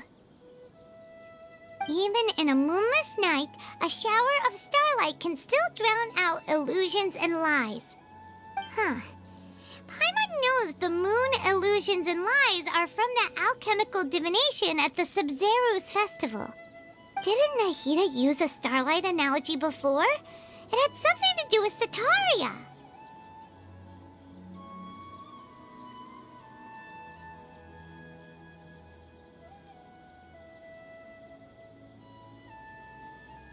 Oh, that makes a lot of sense. Huh. Do you think Nahida was telling us to go find help in the desert? But she isn't with us anymore. Think we'll be okay? Paimon, you said Sanctuary of Surasthana, correct? Does this mean that this Nahida you're talking about, the consciousness who was occupying the Traveler's body, is the Dendro Archon? Your guess is correct, but the situation's a bit complicated, so it's really hard for us to explain right now. That's all right. A scholar's curiosity doesn't need to be appeased right away. As for the complicated nature of the situation, safe to say I have witnessed that for myself. I've spent some time with you, and it looks like the Dendro Archon's also on your side. So, I trust you. Thank you, Tainari. Oh, actually, we came here to ask you a question. What do you know about the project that the sages have been working on? Ah, that. While I was indeed invited to join that project, the sages were always secretive about its scope and goals, so I eventually declined. All I know is that the project has something to do with the restoration of Irminsul.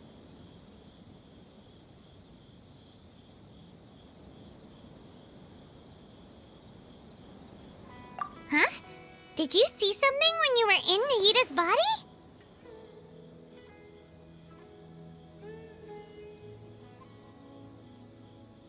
What? Do you have any evidence?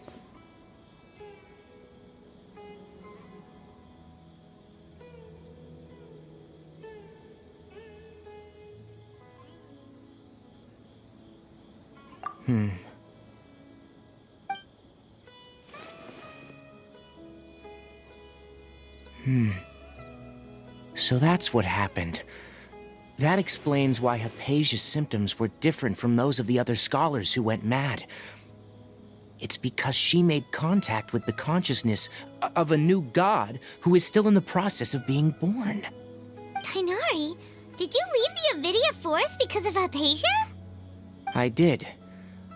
I noticed Hypatia's mental anomalies, but since her symptoms were rather atypical, I secretly took her to Pardis Di and began searching for a way to return her to her normal self. If I didn't take action, Hypatia would have already been taken by the Matra to the desert, doomed to a life of exile at Aru village. Now that you mention it, I knew the Academia has never thought particularly highly of Lesser Lord Kusanali, but I still didn't expect them to do something as arrogant as creating a new god. Looks like I made the right decision by not accepting their invitation.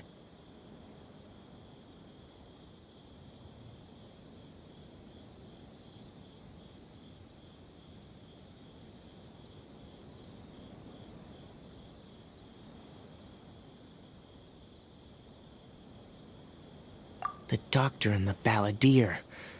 We have 2 Fatui Harbingers in Sumeru. Sounds like we're in for a bad time. From your description, I don't think they've completed their project. There may still be room for us to intervene.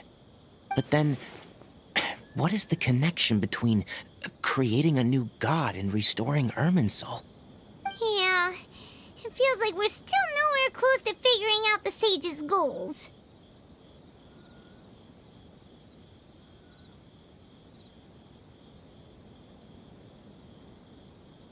Right. We've pretty much gone over everything we need to know, so we should head out. How about you, Tainari? What are you going to do? I'll stay here for now. I still want to try a few more things to help Hypatia. If you're planning to go into the desert, start by heading for Caravan Ribat. That'll be your fastest route. Come find me here if there's anything else I can do to help. May the spirit of wisdom go with you. Thanks, Tainari. Hopefully Hypatia will feel better soon. We're off then.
It's raining! Now my uniform uniform will get all wet.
I'll race you there!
No one escapes my sights!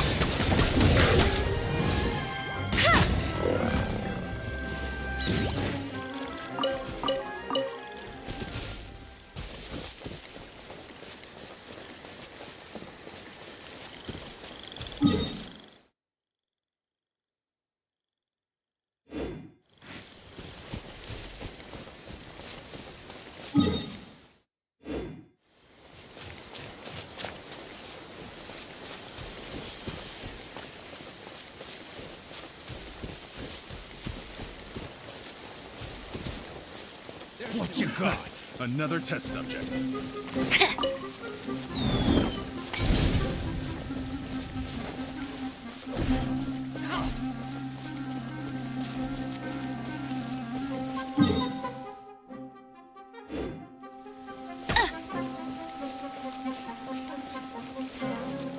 Happy to oblige. Feeling lucky today?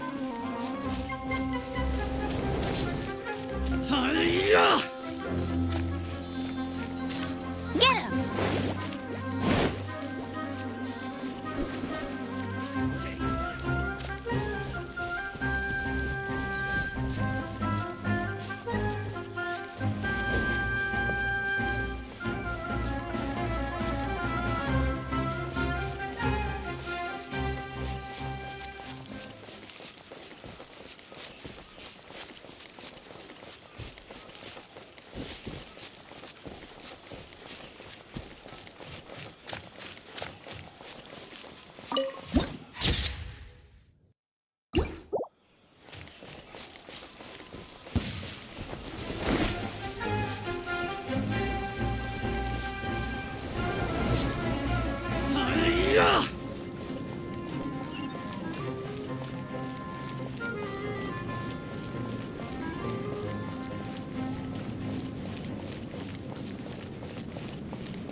We finally made it to Caravan Reebok.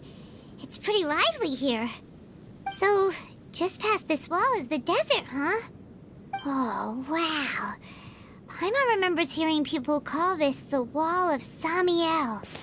It's made to block sandstorms from the outside.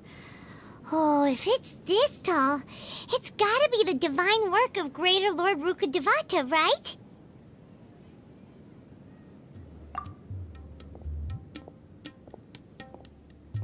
Enough gawking. Come on, follow me. Huh?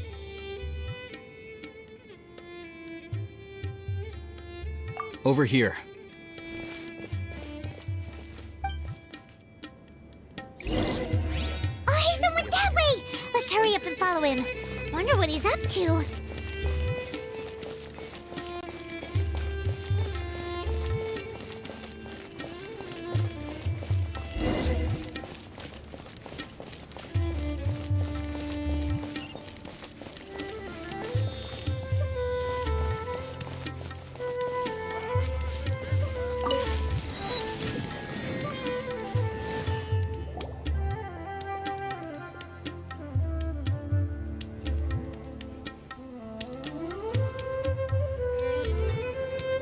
What the...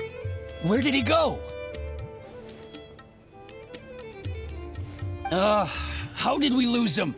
They were just here a second ago.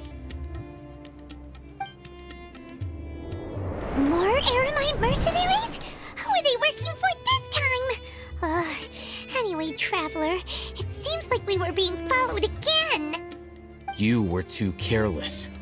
You should have noticed those hopeless amateurs trailing you a long time ago.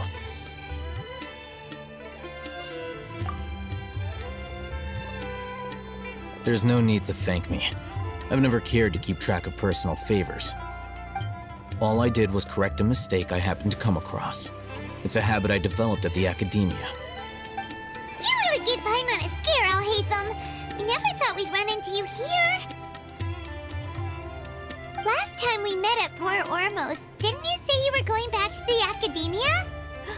Wait, don't tell Paimon that you're here to take us back on their orders! Oh, so you've already landed yourselves on the Academia's hit list. I can't say that I didn't expect it.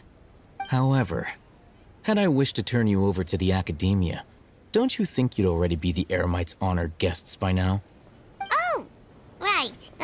You do have a point.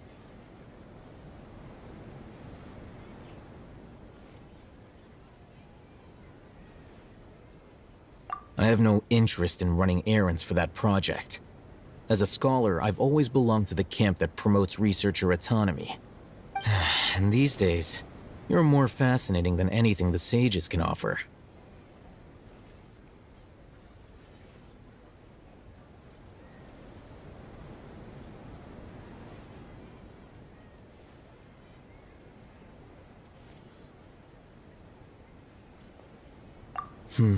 Not quite.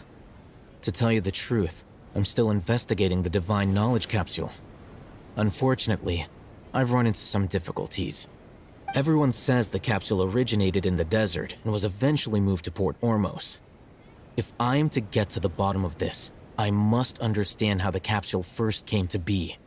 Which brings me back to you and why you're so interesting.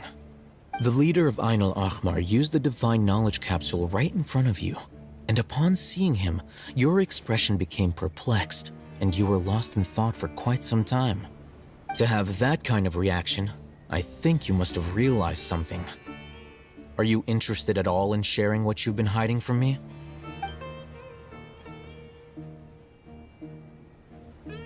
Alhaitham, you really have a ridiculous eye for detail.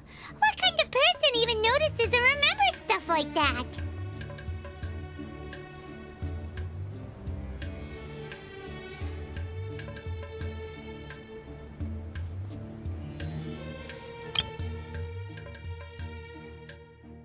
To have that kind of reaction, I think you must have realized something. Are you interested at all in sharing what you've been hiding from me? The leader of Ain al-Ahmar used the Divine Knowledge Capsule right in front of you, and upon seeing him, your expression became perplexed, and you were lost in thought for quite some time. To have that kind of reaction, I think you must have realized something. Are you interested at all in sharing what you've been hiding from me?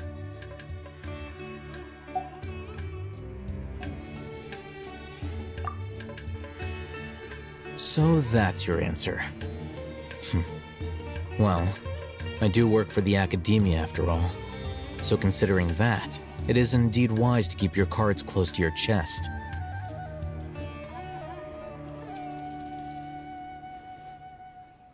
But that does prove you do have some undisclosed information about the Divine Knowledge Capsule. Am I right? No matter. Rather than simply learning the answers from you, I'd still prefer to investigate on my own. Speaking of, you two are also headed to the desert? That's right! We have the same plan as you! But we don't really have any concrete goals at the moment. Then I'd suggest starting with Aru Village. It's the largest settlement in the desert, so it'll probably have more resources and intel than anywhere else. Well, would you like to head there together? It's always better to travel with someone you know. Let's go!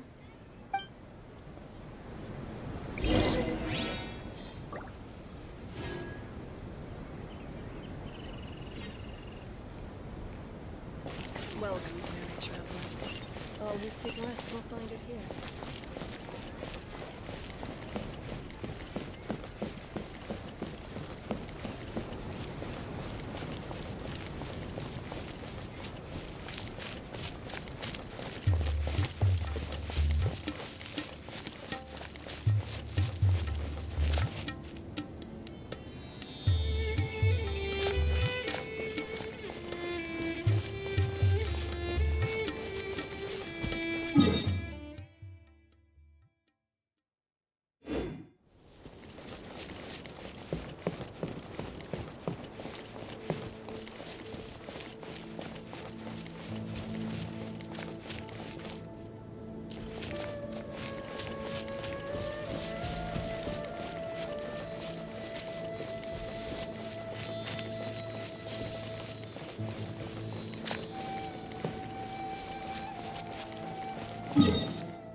I'll race you there!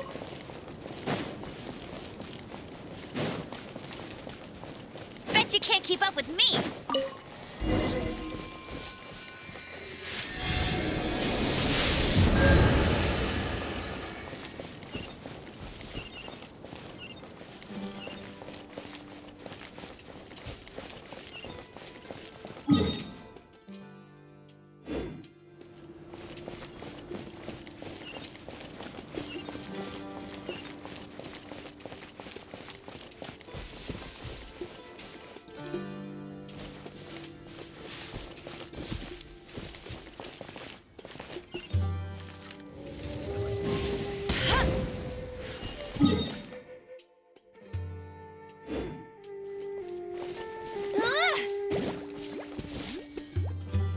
Before us lies Aru Village, the safe haven of the desert folk.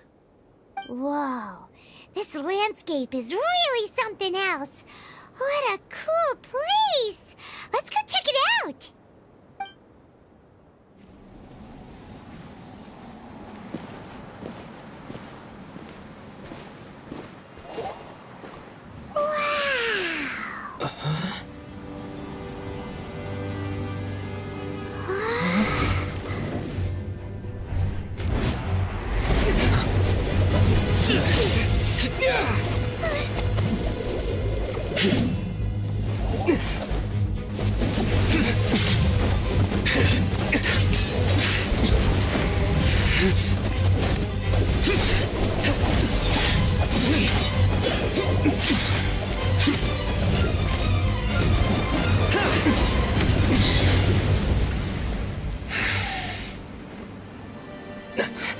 Sino.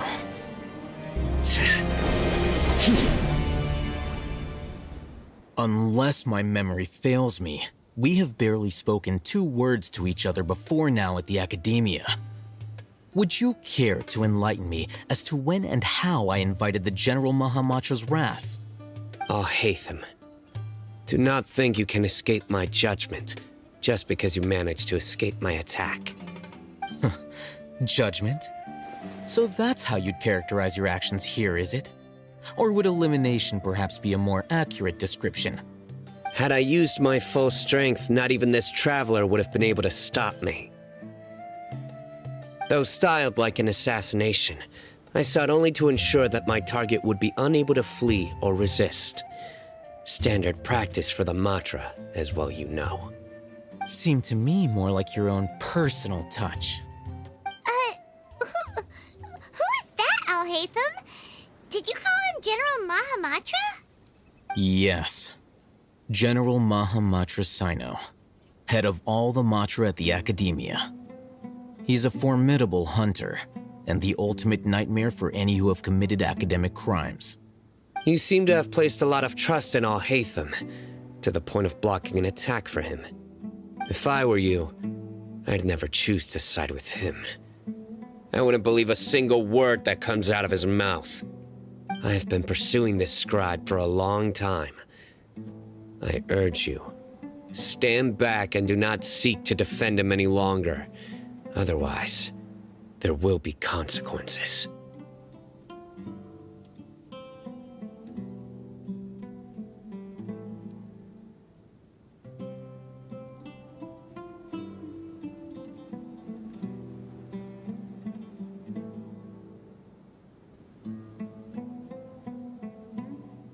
Has Al-Haytham done something wrong? Hyman doesn't think he's as bad as you've made him out to be.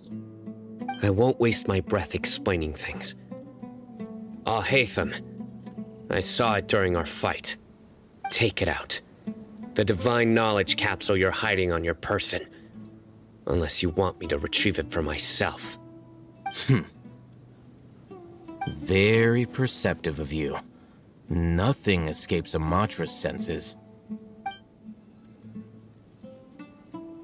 Wait, the divine knowledge capsule? Didn't it fall into the Matra's hands in Port Ormos? No wonder you speak with such confidence, Sino. But I must admit, I'm very curious. What does this capsule mean to you? And why, as General Mahamatra of the Academia, are you all alone in the desert? As far as I'm aware, the other Matra have been speculating about your disappearance. Have you been given a mission that's, let's say, morally dubious? If I was the real target of your mission, what was stopping you from simply using your authority and resources to judge me within the walls of the Academia?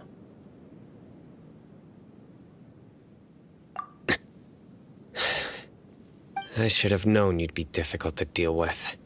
You two? Ugh! What should we do, Traveler? Paimon feels like we can't trust either of them. Ahem. Well, look at you two, acting all tough and self-righteous over there. Wait, Dia?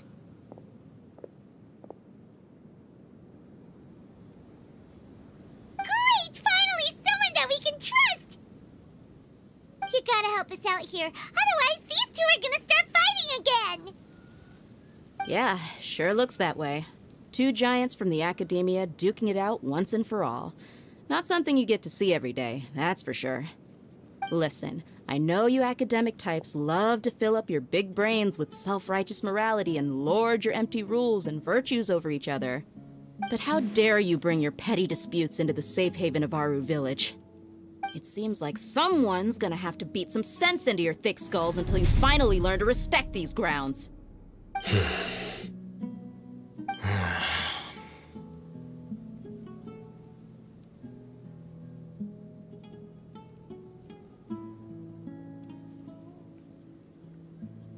Hey, did either of you hear a word I just said? Whoa, what's going on? The wind's so strong. Is this a sandstorm? Another sandstorm? What's up with these recently? Hey, all of you, over here, quickly! We have to take cover! Someone's calling for us! Oh, this wind is too strong! Let's get over there! That sounded like Candace. Come on, you two. Jeez, are all of you academia folks such hard work? Move it! All right, stop yelling.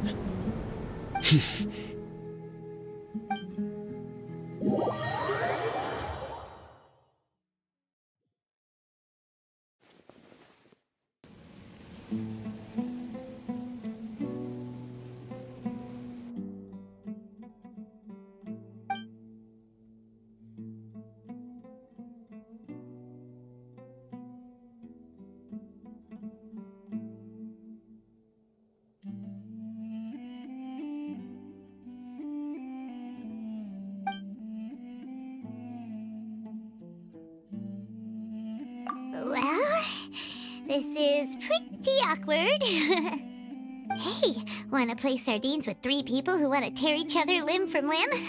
Sure, why not? Sounds fun. The air is so thick and heavy. Paimon can hardly keep floating anymore. My sincerest apologies, everyone. This is the home of our village chief. I will have to ask you to make do with this small room until the sandstorm dies down. Please, let me introduce myself. I am Candace, protector of Aru Village. Our savior has come at last! Nice to meet you, Candace. The name's Paimon. Thank you so much for helping us. There's no need to thank me.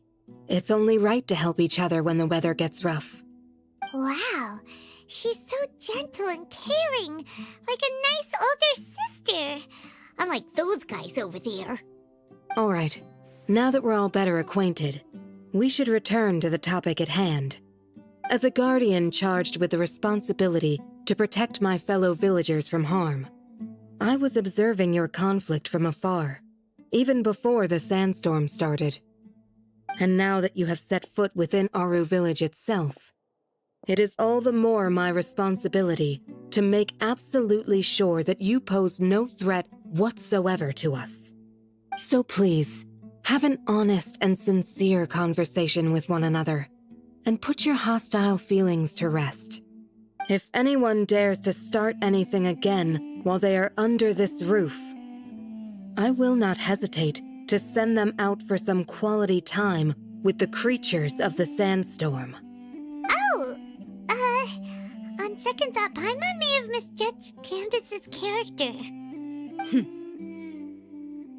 And that goes for you too, Miss Dia. Do I make myself clear? All right, we got it, Candace. That's what I like to hear. So which of you will begin? I was supposed to be a mediator, but I might have gotten a little too involved just now. Anyway, one of those two should probably start talking. Wait, that was you trying to be a mediator? I have nothing to hide, so there's no shame in explaining myself. While Alhaitham wasn't wrong about the other Matra not knowing my whereabouts, it's not because I've been assigned a morally dubious mission. Rather, I've chosen to exile myself. Huh? Exile yourself? A little while ago, I discovered that there was data missing in the Academia's project planning and development files. What little they did report clearly did not match the project's actual progress. As General Mahamatra, I had the responsibility and authority to request an audit. However, to my surprise, the person responsible for the erroneous data was none other than Grand Sage Azar himself.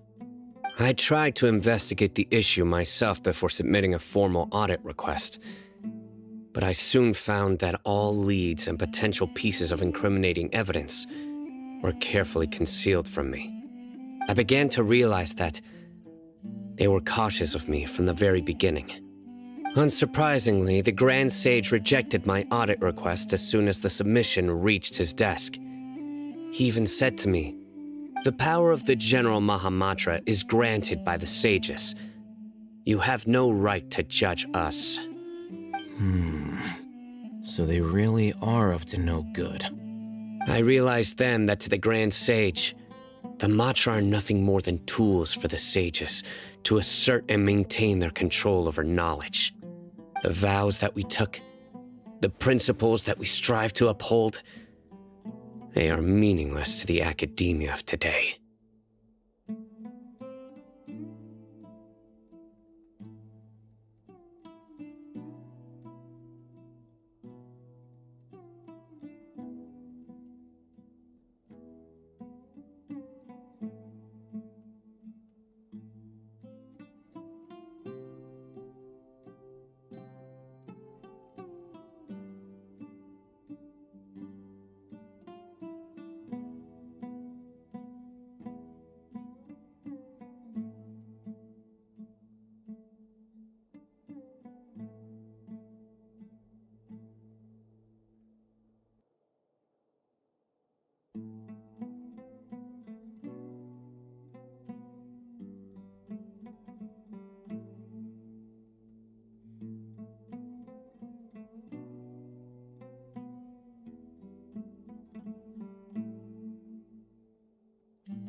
I believed it would be wise to flee the academia before the sages had a chance to take action against me. This way, they can no longer see nor predict my actions. I will never give up on this investigation. There's no need for someone else to give me power or authority. Once I find the truth, I will administer judgment by my own name. Saito seems to have the same goal as us. We're all investigating the sages. Plus, now that he's no longer the General Mahamatra, he somehow feels a lot less scary.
story, then why did you see Alhaitham as a target?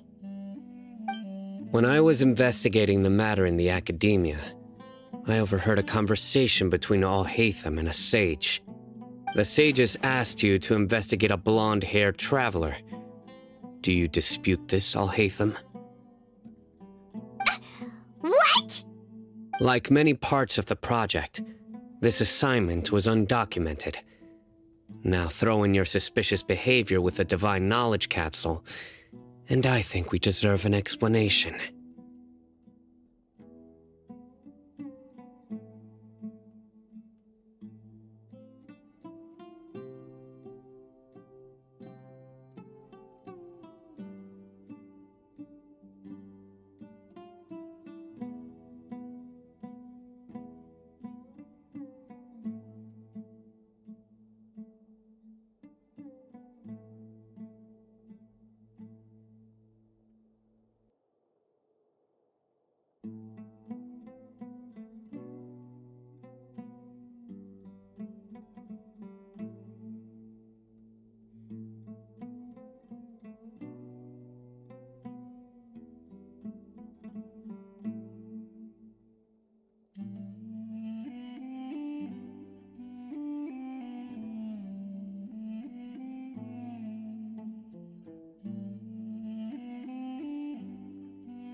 Yes.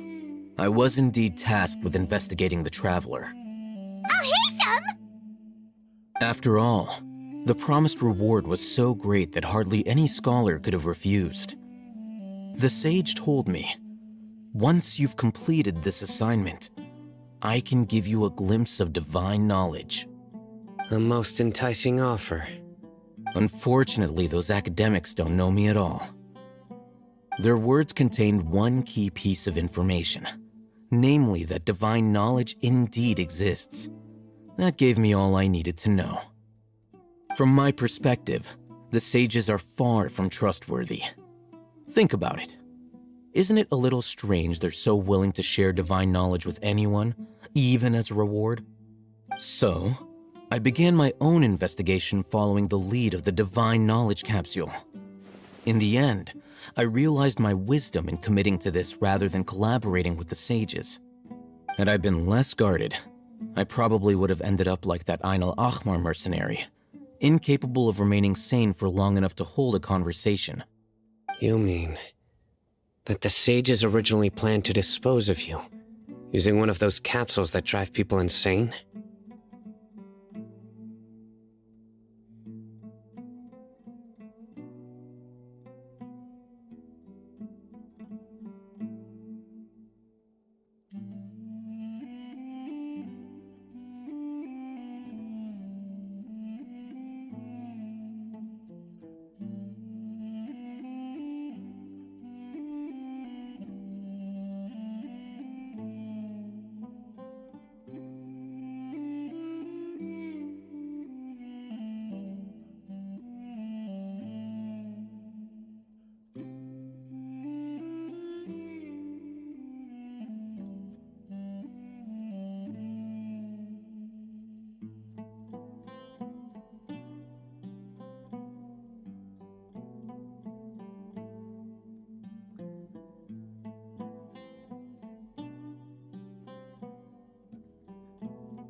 I'd already given up on the assignment by then. I only told the Academia I was waiting in Port Ormos for you to appear so they wouldn't suspect anything.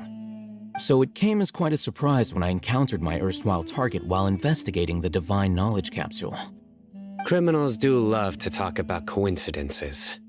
Even though I ran into the Traveler by chance, I had no intention of providing assistance to the Academia. Also, you should remember, you were the ones who decided to follow me and strike up a conversation after I left that tavern.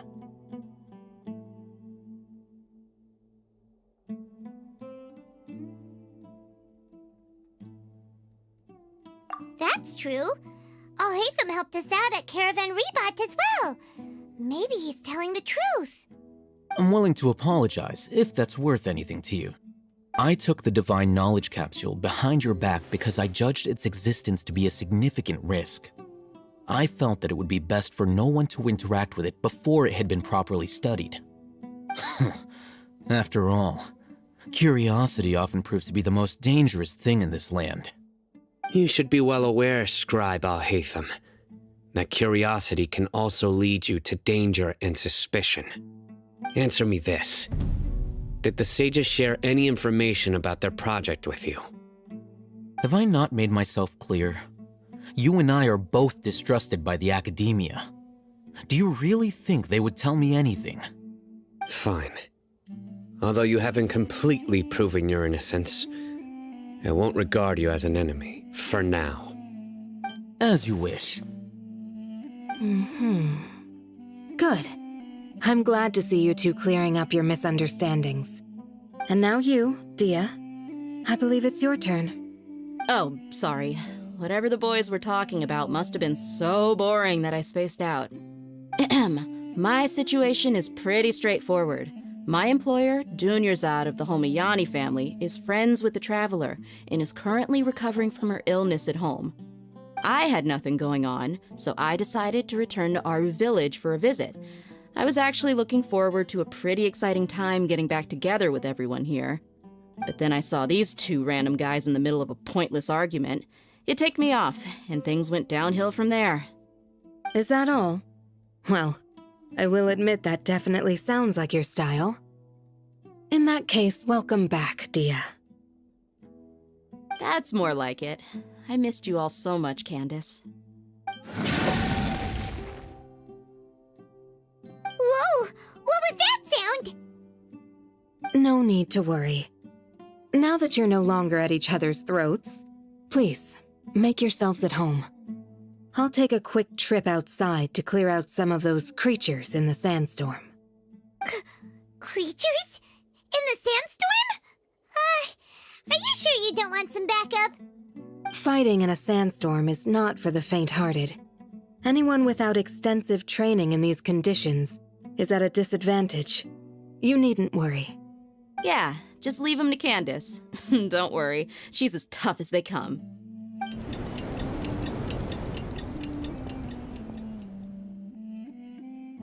The wind's died down. That means the sandstorm's over, right?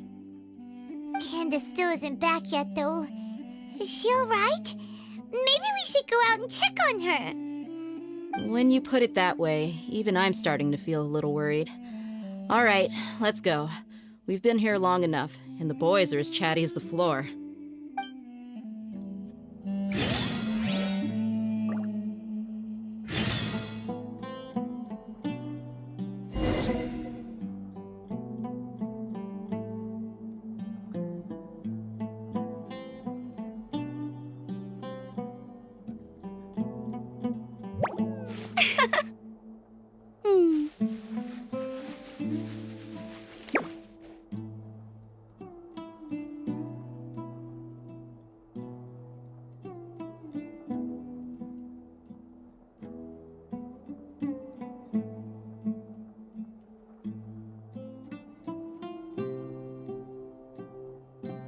I feel like running.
Jean will be upset if she catches us lazing around like this.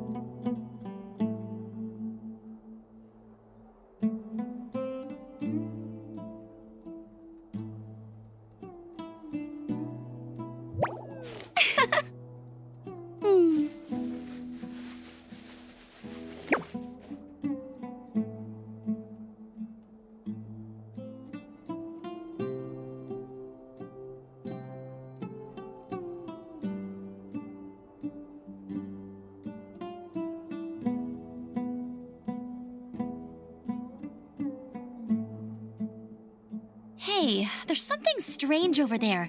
Come on, let's take a look.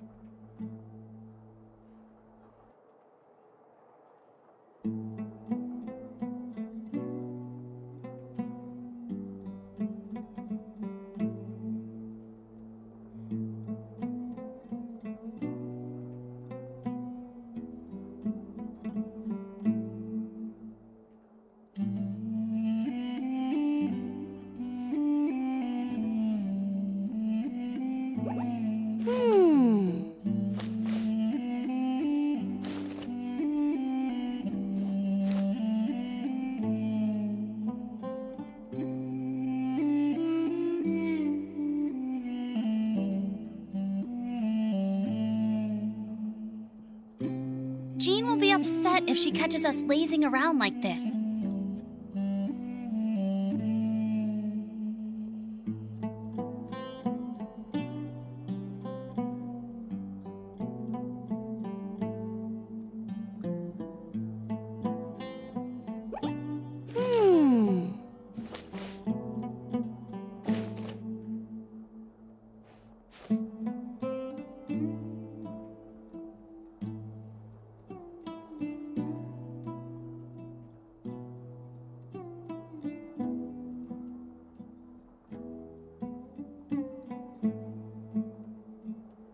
Hey, there's something strange over there.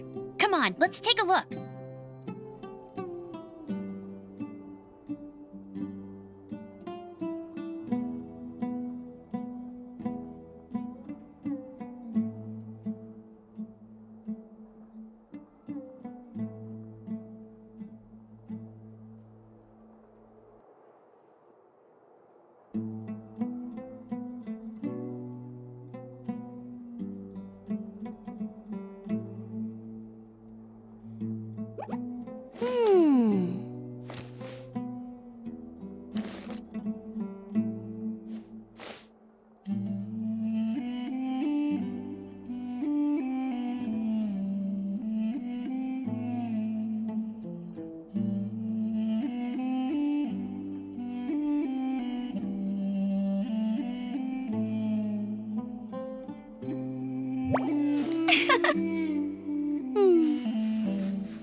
I feel like running.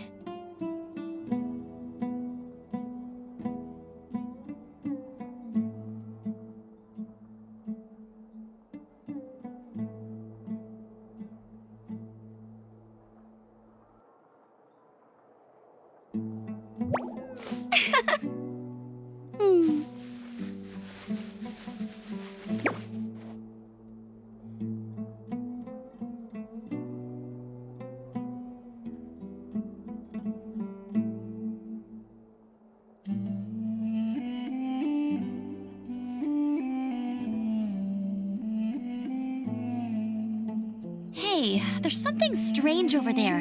Come on, let's take a look.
Whew.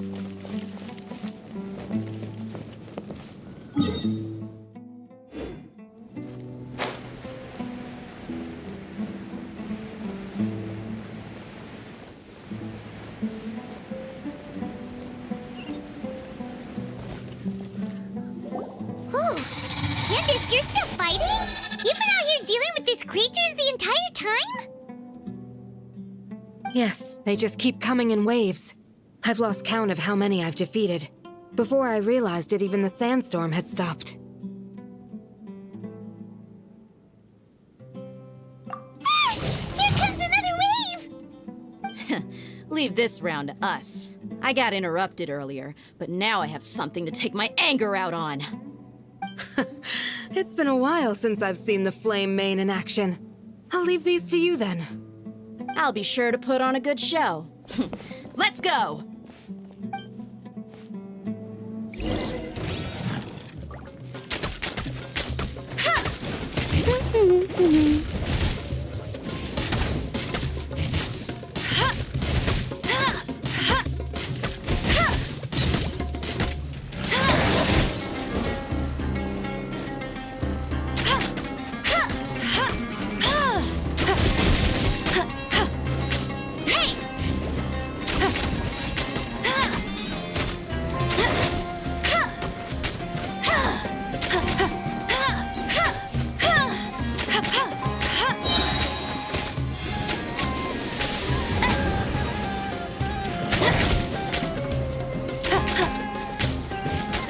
I'll race you there!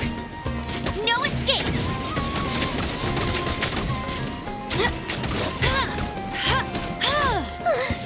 Here comes another wave!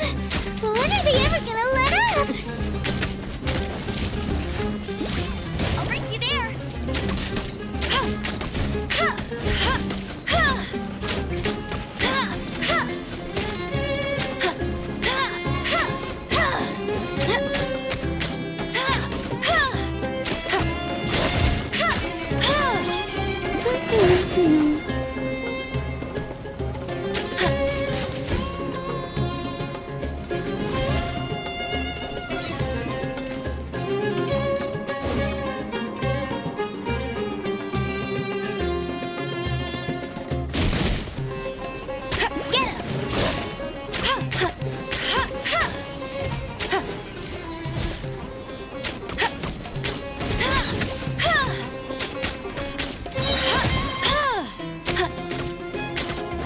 No one escapes my sights!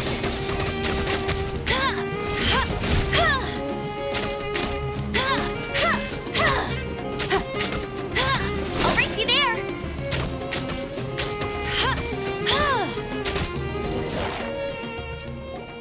The creatures stopped appearing. Was that the last of them?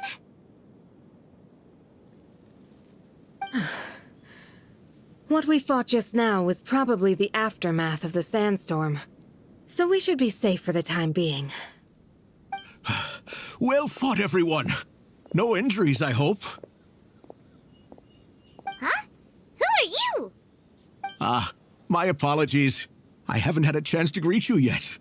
I had my hands full taking care of the village's elderly and children. I am the chief of Aru village. Everyone usually calls me Uncle Anpu.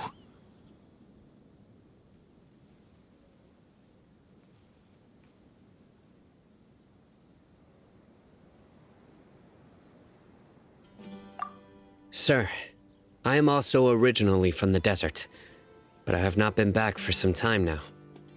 May I ask if such sandstorms are common? I can't say they've always been common, but recently the storms have become increasingly severe and frequent. Besides sandstorms, we also occasionally get earthquakes. According to an investigator who stayed in the village a while ago, these unusual natural phenomena are related to the withering of Irminsul. Another effect of Irminsul's withering. So, Irminsul's withering causes withering zones in the forest, and sandstorms and earthquakes here in the desert? Everything in the natural world is inextricably connected to Irminsul. These regional symptoms can indeed be a reflection of Irminsul's present state. Everyone in Aru Village needs to take good care of themselves. Speaking of which, why haven't I seen a single village keeper since I got here? Village keeper?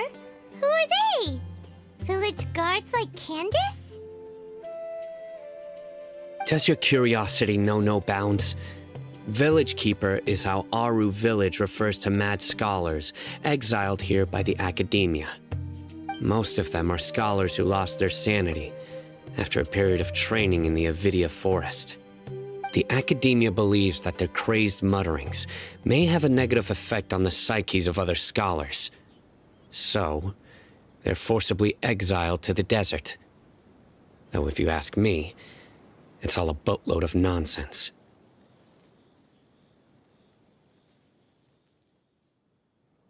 Alas, that's exactly what we've been trying to investigate. One by one, the village keepers have been mysteriously disappearing without a trace. But no one in the village has ever seen them leave. If you're planning to stay around the village for the next few days, I'd appreciate it if you could keep an eye out for them. I've had encounters with those people in the past.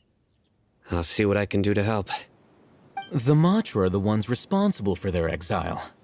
Now that you're no longer with them, are you trying to alleviate your guilt and atone for your past sins? I'm fascinated by how you think. Mock me if you will, but if you are guilty, I will eliminate you, regardless of my position or identity. Oh, you're the former General Mahamatra. You must be an expert in these kind of investigations. Thank you for your help. Is it because you're reminded of Hypatia? Oh, these poor scholars. First they lose their sanity, now this! We need to help get them back home, safe and sound. But, is it really a good idea to tag along with Sino? You seem like you really don't trust him. I'll be grateful for the assistance. No doubt you will do a better job than some of my former subordinates. Let's start by finding a spot to share what we know so far.